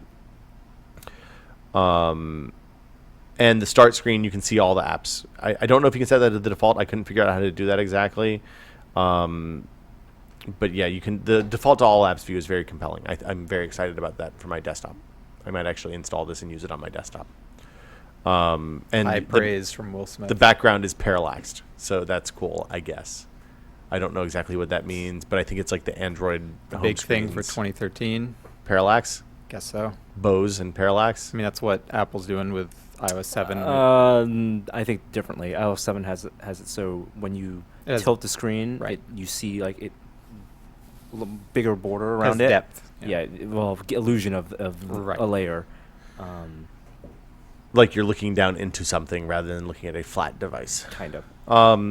They've updated a bunch of the apps. They're not necessarily in the preview build, but music and maps, mail, calendar have all been changed. I went and looked at the calendar and mail apps, and they look exactly like the Windows 8.0 current releases right now in the preview build. I don't know if the music and maps have been updated. The maps thing that they showed was kind of neat. They're using, they do the video flyovers from airplanes rather than using satellite imagery to get cities, and then they turn that into 3D models somehow. And it looks really Yeah, cool. bird's eye view has always been a Bing exclusive. thing. Yeah. They also had the pirate view, which I liked a lot. You could get pirate directions to where you were going. I don't know why they don't do that more often. Never talk about that at press conferences. The camera app does panoramas. I couldn't get that to work on the Surface Pro. It crashed the camera app every time I tried to do it. But basically, it uses photosynth, so you just kind of wave the camera around, and then it stitches it all together into a big giant ball of picture. Just what we need is more people using their tablets to take photographs. Yes, you're exactly right. Especially at concerts. Hold your arms up Right, so they're not going to do the hold up. They're going to do the hold up and pan. and twist, spin. Stay still. Stay still. You can Hold on, pose. You can use Skype from the lock screen if you set up Skype as a background app. There's a Skype Metro app or modern app now. I'm running that. I don't know that's a good idea, but whatever. SkyDrive is the default place to save stuff. Have either of you used SkyDrive at all? Yeah, installed on my desktop. How do you use it, Norm? Photos are automatically saved to SkyDrive. Like on photos that Windows. you grabbed from. I have photos in like 5 or 6 different places now, and SkyDrive is one of them. And these are the photos you're taking with your SLR and stuff like that? Okay. They did the demo that I've now seen, I think, 3 times, where they take a video on a Windows machine and they play it on an Xbox. This time it was the Xbox One, and they call it Play 2 still. I've never, Norm and I took a demo for this when we were at Maximum PC still, where they're like, look, you can play stuff from your PC to your Xbox in Windows 7, and still haven't seen that work in the real world. I think you used to have to use Windows Media Player when that was still a thing, but I don't know how you do it. How you're supposed to do that it was now. always real janky. Yeah, never works. Windows Media Connect. I assume that because of the way Xbox One works with the hypervisor and the different OSs, that it maybe will work a little bit better. I mean, if they can get something that's close to Apple TV, then that, I guess, is another reason to have an Xbox One. This is normal like this. 8.1 for multi-monitor supports mixed DPI screens, which means you can have a high DPI. Right now, if you have 2 different DPI screens, then you basically have to choose one, and one looks really bad or both look really bad. Which is funny because, for example, if you have 2 same resolution screens, like a 24-inch and a Surface Pro, they both have 1920 by 1080 screens. Yes. But they're different DPIs, and you want the Surface one with to be bigger. and 100% on the 24-inch. Yeah, so you can do that now. It seems like you can also break out modern and like the modern start screen and the modern apps aren't tied to the second display in the same way. So you can have like a desktop on one display, and some of that stuff works now. When I've used it, I don't know exactly. Like I haven't used that enough to understand the intricacies of it. But it seemed good, and the developers really yelled. Developers all use multiple monitors, as it turns out. They're adding and if you have an app that supports the multiple DPI screens, then Windows looks and sees which app is which screen it's on more and uses that DPI. So like if you have just a sliver off onto the high DPI screen, it won't make everything look tiny. But it's going to be real weird when you look at it in person, because apps are going to like squinch down when you move them from one screen to the other. That sounds really weird. Yeah. 3D printing support in the OS. I went and talked to the Makerbot guys after this to find out what that meant. So is that What does it useful? What it means, it could be useful if they provided an API and a slicing engine that sliced up stuff and then spits it out in the machine-specific format. It could be really cool. What they're actually doing is they're providing a front end for third-party software. So Makerbot has built a version of Makerware. The Windows version of Makerware has hooks that tie into the 3D printing API, which basically means that when you're in a print app that can print 3D models, you'll use the share contract to share it to a 3D printer, and then that will provide basically a thin front end for Makerware. And then Makerware will open in the background and do all the slicing and stuff it normally does. I don't know that I would call that 3D printing support, but it's kind of analogous to the way that the 2D printer model worked in pre-Windows XP or maybe 2000. I can't remember when they rolled that stuff out. 10 years ago, basically, 10, 12 years ago.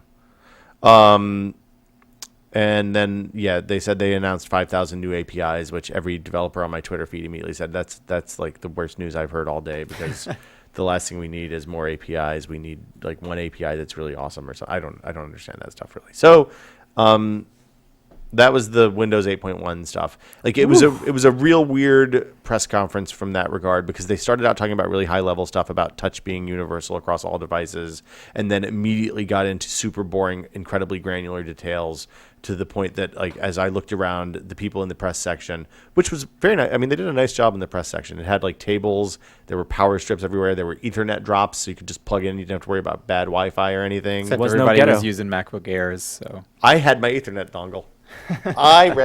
They sent an email that said we'll have Ethernet drops, so I brought my Ethernet dongle. that was nice of them. That's got to be embarrassing. What? Everyone's using MacBook Airs. Oh, dude. I mean, I was just guessing, but If you stood at the front of that thing, it's like 50 million little Apple logos, and then like two dudes with Lenovo's. It was like, they got into such granular detail on what they were changing so quickly that I think, like, if people were watching at home, they had to like lose themselves. And then they went into a programming demo. So like there was Visual Studio 2013 Ultimate Edition open. Dudes were talking about like low level APIs, and there were code jokes in there. And at that point, I just got on Twitter for a little while. I was like, hey, anybody have questions about stuff? What do we want to talk about? So yeah, that was good. Then they talked about apps. There's 100,000 apps in the store. They're rolling out a Facebook app finally. There's a Metro version of Office coming. Flipboard and NFL Fantasy Football. It seems like they probably have given the Flipboard folks enough incentive to come and say that this is going to be the best version of Flipboard ever for any platform. sold. They showed Bing Food and Drink, which is a new first-party app developed by Microsoft that is kind of neat. It's like a recipe manager that's powered by Bing. The neat thing in there that they demoed was that you can use hands-free controls to turn the pages when you're in a very specific mode. So if you're, say, making food and you have shit on your hands, you can just wipe your hand across the screen in front of the camera, and it'll turn pages for you. That sounds like a good idea nobody's going to use. Yeah, it seems like it requires API support, so your app will have to be changed to support it. And they showed Project Spark, which is that thing they showed during the Microsoft press conference at E3. It's the Smart Glass / Windows 8 / Xbox One or 360, I guess, game.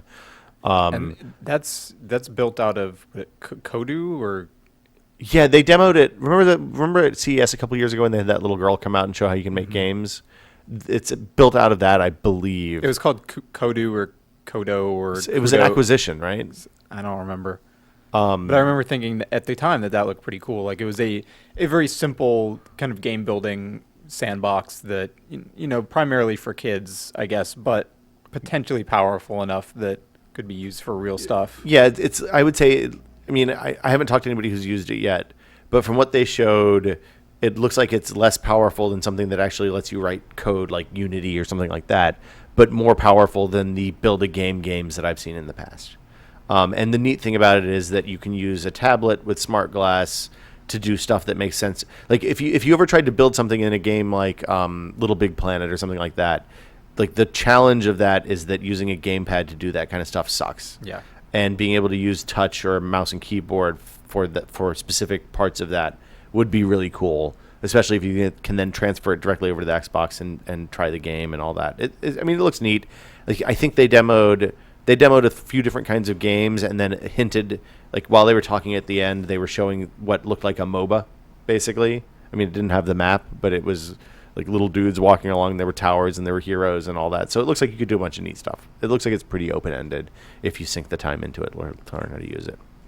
They didn't, like I said again, they didn't talk about Windows 8 adoption. They didn't talk about app successes. They didn't talk about design wins. Like it was in that regard, it was very different from a traditional Microsoft press conference. They were just kind of, hey, we're doing this thing. Touch, touch, touch, touch, touch. Flo over at ours took a fantastic picture of Ballmer looking way creepier than he's been in a long time. It wasn't Mega Man Ballmer, was it? It was. He had his Mega finger. Man Ballmer was pretty great. He didn't have the stance out. No, he didn't have the stance, but his hands were out, and he was like making peace sign hands while he was yelling about touching people. I mean, do you guys think that what's you've used 8.1 a little bit now, Norm? Yeah. What do you think? I like its improvements so far. Absolutely like its improvements. I'm curious about what 8.1 will do for battery life. Well, I mean, the preview is probably going to be bad for battery life if I had to guess, but I like the new full apps list in the start screen. Yeah, you just swipe up from the bottom to get that on a touch device. How do you do that with a mouse and keyboard? Do you know? You can click the there's an arrow you can click On the lower right, it only lower pops left. up when the mouse is It's right there. Lower Really? left, yeah. Okay. It seems like the context sensitive menu that you swipe out from the bottom to get or right click is more aware now. Never been the biggest fan of that, but no. I had real problems when I was testing it on our Surface getting the touch keyboard to work, but it seems like it just magically started working today, so I don't know. With the keyboard, With the physical keyboard detached. Detached, okay. Yeah. So like it was great with one of their flappy keyboards on, but then the moment you took that off, it just like there was no way to type words in, which made it difficult to do things like connect to Wi-Fi or log in. But preview release. So I mean, as always, they say don't install this on production systems. Yeah. I haven't tried to roll it back.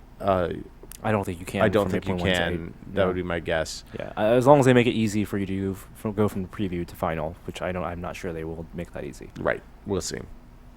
Did you guys see the rumor that there's going to be in the near future some serious executive shakeups? Yes, at Microsoft? Ballmer is consolidating management, so hopefully you're on its good side. Jensen Harris was only present briefly via Skype call, and Julie Larson Green did the bulk of the Windows 8.1 talk Oh, on she's in stage. charge of that.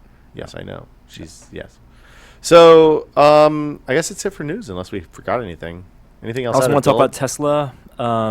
The supercharger. There's new supercharger. There's a big press conference last week in LA's at Tesla's design studio where Elon Musk demoed a new type of charging system, and this is something they always plan with the Tesla Model S. Right now they have these superchargers set up along between It's San 80, Francisco I and believe. LA, along popular long destination routes. They're longer than 300 miles, so that's where the famous New York Times tests failed because it was along the East Coast. And these supercharger stations, which we visited when we did our Tesla test drive, it's You went to the one in Gilroy, right? right in Gilroy. They're just in parking lots, and right now, lots of malls and parking lots and outdoor spaces, and even indoor spaces have electric charging stations for electric cars. Tesla has bought some of those spaces to put their own charging stations, which are provide a faster charge for Tesla cars, and it's also a free charge. So Can other people charge on those as well? Not. It's a proprietary interface. Ooh. But the charging right now takes a couple hours to get to like 80%, just like all lithium-ion batteries, especially when we're talking about this capacity. They are planning on digging up those sites to have a battery swapping station. So instead of having to wait 2 hours to charge your Tesla, you drive your Tesla Model S over the spot, and then in 90 seconds or so, it will actually swap out your battery. So faster than you can pump gas into a car. They did a is demo compared to an Audi, where the Audi took 4 minutes to fill up 20 gallons, and the Tesla took 90 seconds. Is this like robot arms opening up your trunk and grabbing stuff out? It pulls it from the base. So Wait, it actually, so you don't own the battery? so in the Well, you car? will get to that. Yeah. So when you drive over, the battery, which is a large plate underneath the car, Uh-huh. it just goes underneath and It like swaps it. unsockets your laptop battery, basically. Basically, yeah. Wow, that's crazy. It will cost, I think, between $60 or $80 for each swap, because they need to subsidize that cost somehow. So it's actually more expensive than filling up a premium car right now. Well, not really. My car costs $60 to fill up right now. But that's about how many gallons? 13. No, you have way more than that. 13. My car. It's 13. It's between 13 and 14. I have a 15-gallon car and it costs $60 in premium. Well, I don't buy premium gas. Why the fuck So I don't would know you why. do that? So why would you it cost $60? Because you're not paying attention to your price, dude. So it's I'm $3.55 or $4 a gallon. $4.40 a gallon for me. Right. Yeah, $60. $4.40 a gallon. 15 gallons. Do the math. Anyways, $80 is more than a person would normally pay to fill up a sedan. Even if you're paying premium gas prices, high premium Bay Area gas prices. So as soon as you switch out, that new battery is yours, right? No. You gotta On go your back? trip back, you have to swap back to your old battery, or else they would charge you more. That So sucks. can you stop? That sucks. But can you like daisy chain? Like if I'm driving to New York, can I? No. You swap out your battery. It knows in its system that your battery, your bad battery, your old battery, they will charge it while it's there. So when you swap out, you won't get an empty battery, but you need to claim your battery. This sounds like a bad solution to the limitations of those batteries. Absolutely. At least bad for consumers. So what if I have? A convoluted solution. What if I'm driving 800 miles? Let's say. What if I'm driving 12? I'm driving from here to say Amarillo, Texas. Sure. Don't buy a Tesla. Hold on. And I get the first 300 miles, and I pull into the supercharger station, and they swap out my battery. Mm-hmm. And then I get to, say, Flagstaff, Arizona to the next charge, and there's another supercharger station there, hypothetically. I am not eligible to do the supercharge at that point? From my understanding, you are not, unless their system can handle 2 swaps, which means you could swap it out, but then you need to, on your way back, swap out twice again. But for all intents and purposes, This their is like batteries are their batteries. It's a children's game where This is like- no, It's it- a children's game where I give you card A and then you give me card B and then you swap card B with card C. Now who has card B? It's like the Futurama mind swap episode. You Kinda. need There's an N plus equation. 1. There's an Yeah. equation to help solve that. It's crazy. I'd say just wait the 2 hours, get a lunch, nice lunch, and charge your car. Yeah, go have a beer, take a walk, enjoy some time. Because you're not going to be driving for a while. Not going to be driving for a little while. I want to do a cross-country Tesla road trip. You That's know, what I want to do. Yeah, as much as the Google Glass has been a technology where people are more curious about it than ever. As They're right here, by the way. You should be wearing it. I can't wear them with headphones on. Well, Yeah. From your experience, Google Glass is something that people are immediately curious about. Tesla, I think, is the only other type of technology where anytime you see a Tesla parked in the street, there will be 1 dude, 2 dudes, 3 people hovering around it, looking inside, being curious about it. It is still like and we live in Northern California where we've seen them a lot for quite a while. I know a couple people who have Roadsters, and I've Roadsters and Model S, completely different story. No, I know. In terms of interest, public interest. I'm just saying, it is a familiar thing at this point, and I still notice them every single time I see one. I saw one in Tennessee. I was shocked because it's a profoundly impractical car in a place where there's no public charging stations. So if you're like a person, if everything is really you're spread a out. person who likes to call attention to yourself, what you should do is wear Google Glass, drive a Tesla, and then also have one of those ugly ass shitty lift mustaches on your Tesla and give people rides. So yesterday, as I was driving the 2002 Sable, wearing my Google Glass, That's something you don't see every day. I was like, I'm going to get out of this car and look like Lean up against a Sable, fold your arms, and come at me. I'm a baller.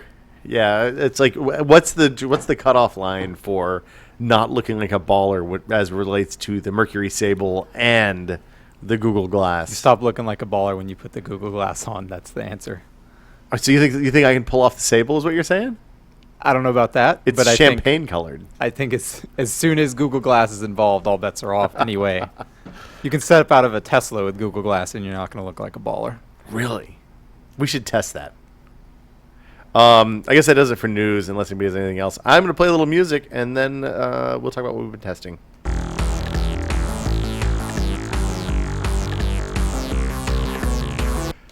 Norman Chan, Wesley Fenlon. Hold on. Did you go, Wes? Yeah. Why don't you talk about your Roost thing first? 'Cause Okay. we have a phone call in 3 minutes that I need to delay. Great. The Roost is this thing right here. Describe it. It's a Delrin plastic and carbon fiber laptop stand for 13-inch and larger laptops. The neat thing about it is when you put your laptop in it, it looks kind of silly, but when you put your laptop in it and lock it in place, it puts the laptop screen at the right height to not give you neck strain and cause back problems. It's like a fancy easel. It is a fancy easel. I took it with me to Tennessee because I had a little bit of work to do while I was gone, and I found it to be quite useful. To use it with your 13-inch? 13-inch Air. I will. Is that a new Air? No, this is the old Air. The old one? Okay. It's the same outside. I thought you had an 11-inch. No, Norm has the 11-inch. Yeah, I have the 13. I thought We both of you- alternate. Gotcha. Yeah. I think the 11-inch is too small. I think agree it's the with right you. size. We will talk about that in just a minute. It's on the list. 2 down. It's nice. You have to use it with a Bluetooth mouse and keyboard because you can't type when the laptop's kind of propped up vertically. It doesn't work with a lot of laptops. It's pretty clearly designed for MacBooks. I think specifically Airs and maybe like the 13-inch Retina, 15-inch Retina. That's kind of too bad. But they have a list on their site of the laptops it's been tested and works with, and there's a little bit of adjustment that you can do to it if you have a laptop that's just slightly not right. It's on Kickstarter for the next week, I think, week and a half.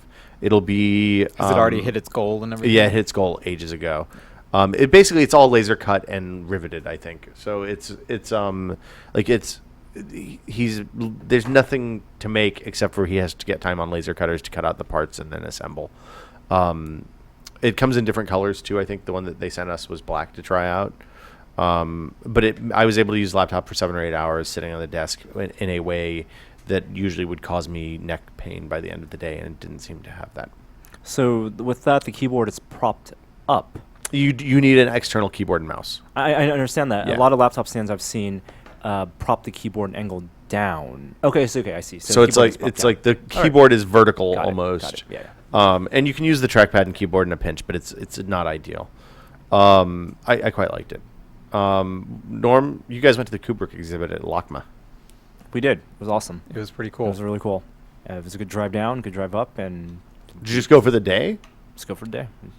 Wow. That's how the young do it. Wow. I would never drive. I mean, it was 8 hours to LA and back? No. We drove 6 down hours. the 6 day. hours? We drove down the night. Oh no, before. night before one night. And Well, that's then different. But the amount of time we were in LA was less less than a than, day. 24 hours. Best Yeah. part, Roscoe's Chicken and Waffles. I saw that picture. I love some chicken Roscoe's and waffles. Chicken and waffles are amazing. I would How say do the best part Roscoe's- was probably the exhibit, but The most surprisingly delightful part was Roscoe's Chicken and Waffles. How do at 11 Roscoe's PM. hold up to Little Skillet? I think better in terms of price value.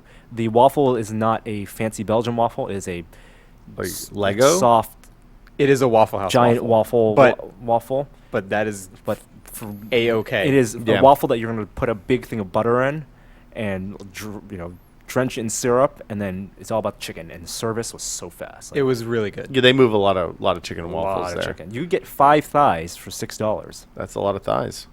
Take I mean, it if you're home. eating calories per dollar, It's delicious chicken and calories. waffles is hard to beat. Yeah. delicious calories. I ate a lot of Crystal while I was in Tennessee. Crystal. Crystal. Oh. What's Crystal? You say that, but after you've been gone a while, you miss that. What is Nope. Crystal? What is Crystal? Crystal is like Southern White Castle. It's little square steamed hamburgers. They have a pickle and mustard and grilled onions It's on a them. sad place. They are. It's where when I was in college I used to go when I was real drunk and needed food because it was always open. But now Crystal is not open round the clock. Some of them must Some be. of them are. But like we got into the airport at 4:00 in the morning on because of flight delays. I was like, I've got to have some food. Thank God there's going to be a Crystal open. Crystal wasn't open. It was real sad. Crystal, like Taco Bell, sells things and say it's food, but I think it's questionable Taco Bell no longer has meat. as to whether it is actually food. I think Crystal is an order of magnitude better food than Taco Bell. Wow. But I have low opinion of Taco Bell. So do I, but I don't think... I I've think seen the meat too. You're giving dude. way too much credit to Crystal. Those little burgers are delicious, man. They're toasted. The bun's all soft and chewy. I've had some... I mean, I haven't had a lot of Crystal, but I've seen some Crystal sandwiches that it's just like a sad little barely patty little dollop of that. There are shit times mayonnaise and those. they don't put mayonnaise on the ew. crystals. It's mustard and onions and pickles. That's it. I think some of them have mayonnaise. Well, if you get like a chick, what the hell? Maybe is that was what it was. Chicken sandwich. That's questionable there. But yeah, the little gut bombs are delicious. MacBook Air, Norm? MacBook Air, we're going to shoot a review today. Battery life is amazing, as Apple says. It's interesting that they Define amazing. So the previous MacBook Air, I'm talking about the 11-inch specifically. They said it was 5 hours for both the Sandy Bridge and the Ivy Bridge MacBook Airs, and their testing for 5 hours, if you look at the fine print, was 50% brightness. I think that's 200 nits, maybe 100 nits even. Doing some streaming and web browsing, but they actually changed their testing standards and they increased it to 75% brightness. Wow. And even then, the new MacBook Air, from their claims, is supposed to last 9 hours for the 11-inch, 12 hours for the 13-inch. We don't have the 13-inch one. We have the 11-inch one because that's what I believe is the best MacBook Air to buy. Just so you know, our strategy on MacBook Air, since we have to buy this stuff, is that we buy one each year and alternate. 13-inch from last year, 11-inch next year. 11-inch this year.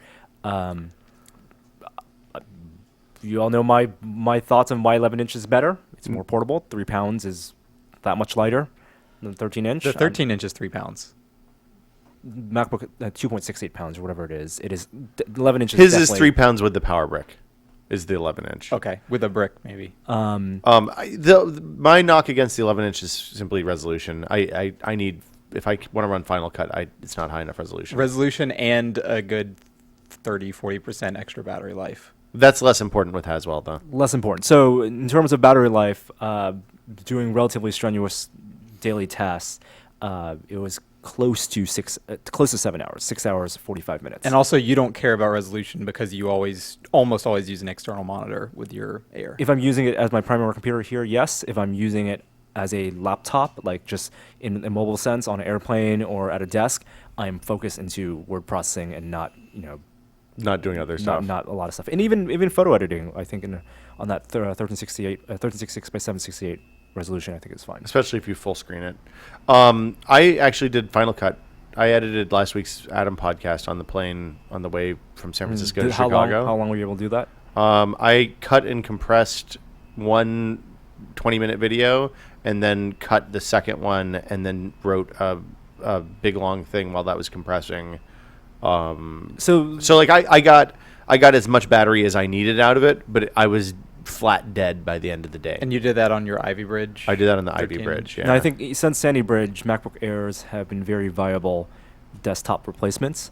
People buy these, students buy these as their only computers. I tried for college. Tried to run iMovie on my Sandy Bridge 13-inch with some 1080p video, and it took about 5 seconds to realize it was not going to work. It was so slow. So the Ivy Bridge machine, I was doing 1080p video and compressed it, and it got hot, and the battery life went from 5 hours to 72 minutes or something, according to the timer. But it was fine. I was really pleasantly surprised. I didn't expect it to be able to compress it while we were in the air. Haswell has much better graphics than Ivy Bridge. Have you played games yet?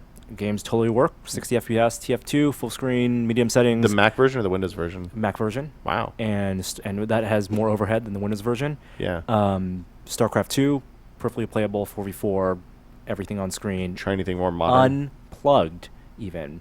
So not even at full clocks. Until you hit the low battery warning. Until I hit the last 10 minutes, and then it dropped to about 5 frames per second. Yeah. Oh, okay. But that's fine. That's fine. Yeah. Did you try anything more modern than TF2 or StarCraft 2? No. I got to boot camp and do some Windows stuff. On Windows. Okay. But from all the other testing, like you'll get 20 to 24 FPS with BioShock Infinite. And that's what Anand said, I think, right? And all the forum posts say that World of Warcraft is still not great, and Diablo 2 is not great. Diablo 3, I mean. Or Diablo 3, not great.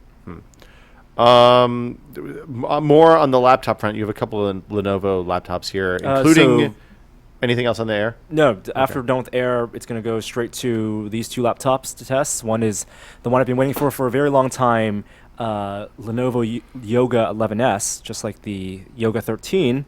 that reviewed last year, this is a Windows 8 Pro system with x86. So the previous 11 was a RT, right? Previous 11 was RT. This is x86, but it is only Ivy Bridge and no Haswell. That's unfortunate. So maybe waited a little too long. It's also very orange.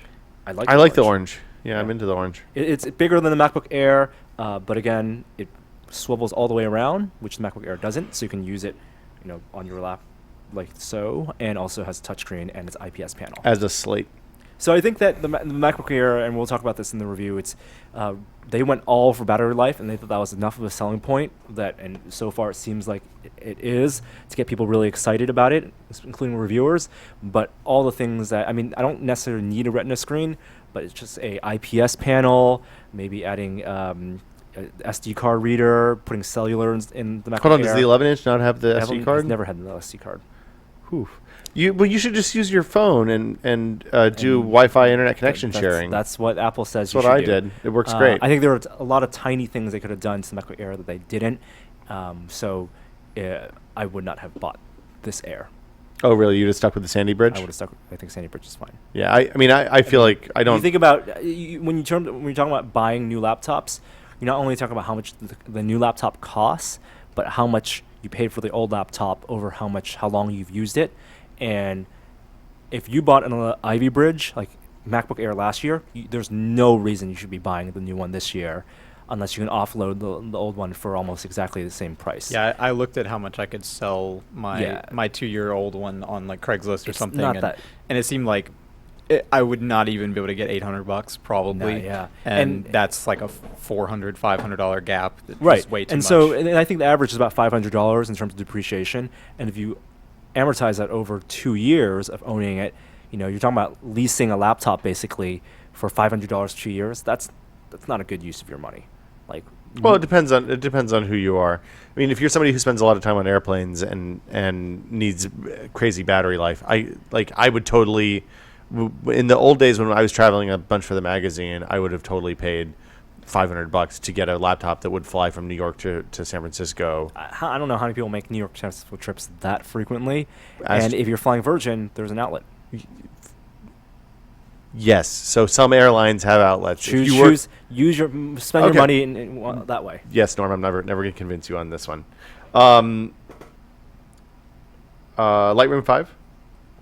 We're running out of time. Yeah, we're real short. I totally love Lightroom 5. I don't think it's worth the $80 upgrade if you are happy with Lightroom 4, unless you use multiple computers for photo editing. If you're just why is that? Does it sync or something? It has the smart preview feature, which means I put my Lightroom catalog in Dropbox now, and so I can sync between my desktop and my laptop and my other desktop. And edit photos. Does it save the files in the? No, it saves a smart preview, which is about 1 megabyte per photo. So it's a 1.5 gigabyte file, but I could actually do raw editing on those photos and then sync those edits back into my main library, which lives on my home desktop. Which is wow, that is amazing. Worth it if you do that. Not worth it if you don't do the otherwise. If you're just buying a new photo editing program, buy Lightroom 5. How much is it new? $200? $140. Okay, or $80 for the upgrade. $80 for upgrade.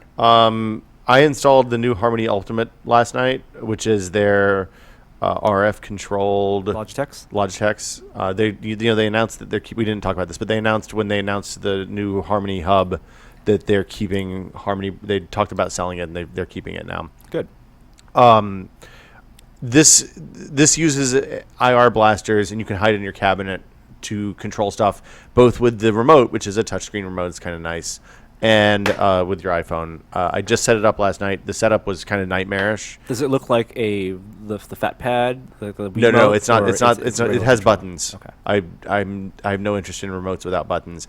But the nice thing is you can control it from your phone or tablet if you are in a pinch. So it connects to Wi-Fi. Are you saying that the phone sends a signal to the remote, which sends a signal to your system? The phone sends a signal to the hub, which then blasts out your IR stuff.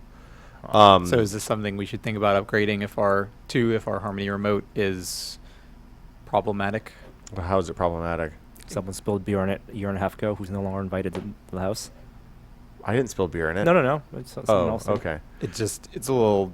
sticky and not Gross. to the touch, just in operations. I think the biggest problem with those Harmonies is that the battery dies too quickly. Over the battery lifespan of the battery over, you're using a remote for. You guys just don't put it on the years. cradle right because they're not lithium-ion batteries, so they have memory. You have to keep them on the charger all the time when you're not. I just put it on at the end of the day every day, and it's fine. I have a 6-year-old Harmony remote that I used every day until yesterday. The battery is not a problem. Also, they'll sell you a replacement battery for like $15. Well, if you put it on the thing every day, how would you know that the battery's That's my problem? point, is that it lasts for the day and it never runs out of battery. So you got to keep it close to. I think your, a day your charger. is pretty low Well, standards for the battery life of a remote. My point is, if you take care of the battery, then you won't have problems. Something else to take care of a battery for. Yeah, well, that's Your true. remote. It has a cradle, though, doesn't it? You just said in the little cradle. This one has a vertical cradle, which I like much better than the old flat cradle. It's more that the wanna- couch is Well, not. you live with a bunch of necessarily- idiots. I mean, that's not not. I necessarily just want a close to the outlet. suspension field that you just throw the remote into. That and is charges it. badass. Yeah. I don't know how I feel about the whole thing, but it is nice to have the iPad control of the TV stuff. Does it have since- Bluetooth inside? Yes, so it connects to PlayStation and Wii U, that's but good. not Xbox 360. But Xbox 360 has IR. So basically, it can turn on all the consoles, all the streaming boxes. It doesn't work with Boxy because they use a proprietary RF radio, but that's nothing new. The neat thing about using with the phone is that you get all the remote control stuff, like all of the services that you use that have remotes, whether it's YouTube or Apple TV or whatever that have app remotes. You can also use your phone to turn that stuff on, which is good. I guess that'll do it for us. We have one quick question, which we'll take in just a sec. There's a bunch of good stuff on the site. The Talking Room, which is a new semi-regular feature we're doing now, went up today. Adam interviewed a friend of the site, David Chang, who is an awesome chef, a really interesting guy, and just a wonderful person, all-around interesting human being. It's about a 52-minute interview, and it is absolutely worth watching. Norm posted his first impressions. You kind of touched on the high points a minute ago, but you go into a lot of detail with Haswell. There should be a new episode of Living with Glass as soon as I can take like 3 pictures and dump that up on the site. And Wes, you wrote about robot sharks. David. Oh, sorry, David. Kono. Yeah, I couldn't remember his last name. Wrote about the Jaws shark, and there was stuff in there. I've read a ton about that over the years, and I had never heard a lot of this. Aaron Biba also wrote about MSG. Right, and that went up Lloyd this morning. Had a new board game column. The board game column is about push your luck games like Zombie Dice, which is great. And he also reviewed the new GeForce GTX 760. Which is the entry level $250 card. the normal person card. Tons of good stuff on the site. Definitely check it out. Let's take a question. Emails? Well, but we do the other one. Emails. 'Cause it's, we don't do emails. We do Emails? No. Questions? Boom. If you have a question for This Is Only a Test, and we don't have that many of them in the queue. We have a lot for Adam and a lot for Jamie, but not so many for This Is Only a Test. The email address is podcast@tested.com. You can send a text question or an audio question.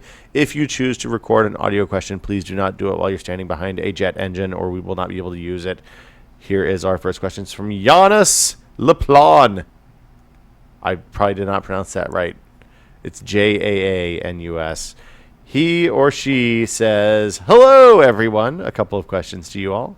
What was your first cell phone, Wes? An LG flip phone. I don't remember the model. Norm?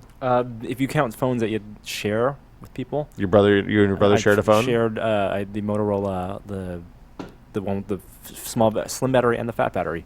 The Razor flip. No. No. The big Motorola with the pull-out antenna. Oh, wow. You had one of those? Like the Zach Morris phone? No, not that one. Zach Morris one, Oh, the gray one. the gray one. I had the same phone. That was my first phone. Yeah.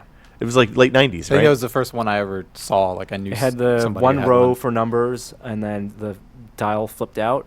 Yes. But you had a slim battery or the fat battery. Yeah. And you had to have the fat battery because the slim battery didn't last that. It only think lasted like 2 days. The person I knew recall. who had that had like 4 batteries for that thing. But that was a family shared phone. The first personal phone was a Nokia.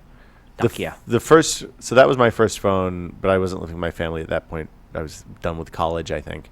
And then that was very quickly upgraded to the original Razor, the super thin, like black, fits in your shirt pocket phone. It was back when phones were still getting cooler. And also, what Lego theme would you like to add to the current ones? Assume he's talking about like Star Wars, Marvel, Lord of the Rings, all that kind of It doesn't stuff. have to be a franchise, No, right? it could be whatever.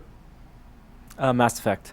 Also, Lego Kusu announced that they are doing Curiosity Rover Yes. as the next Kusu model. And last time they did a Kusu winner, it was Back to the Future.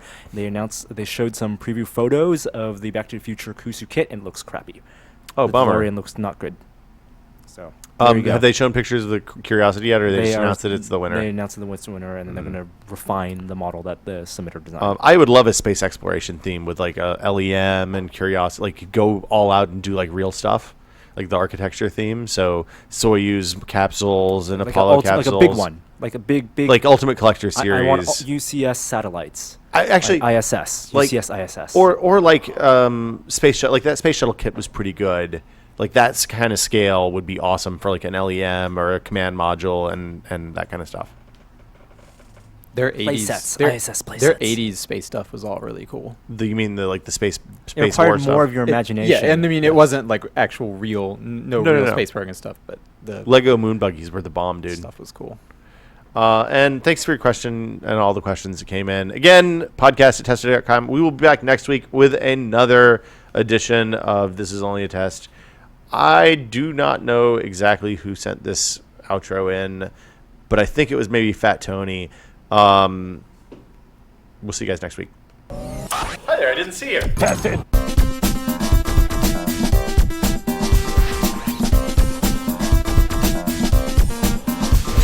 That goes up the front. Well, it's because you missing. don't want your Johnson to be touching No, I the get dirty ass, dirty little nook. Thanks for that, Norm. I Why don't is- remember what that was from. Why has he got to be Fat Tony? I think that's his username. Why not just Tony? Well, it could be just Tony. You could be involved with the mob. We have to take a call now. Bye, guys.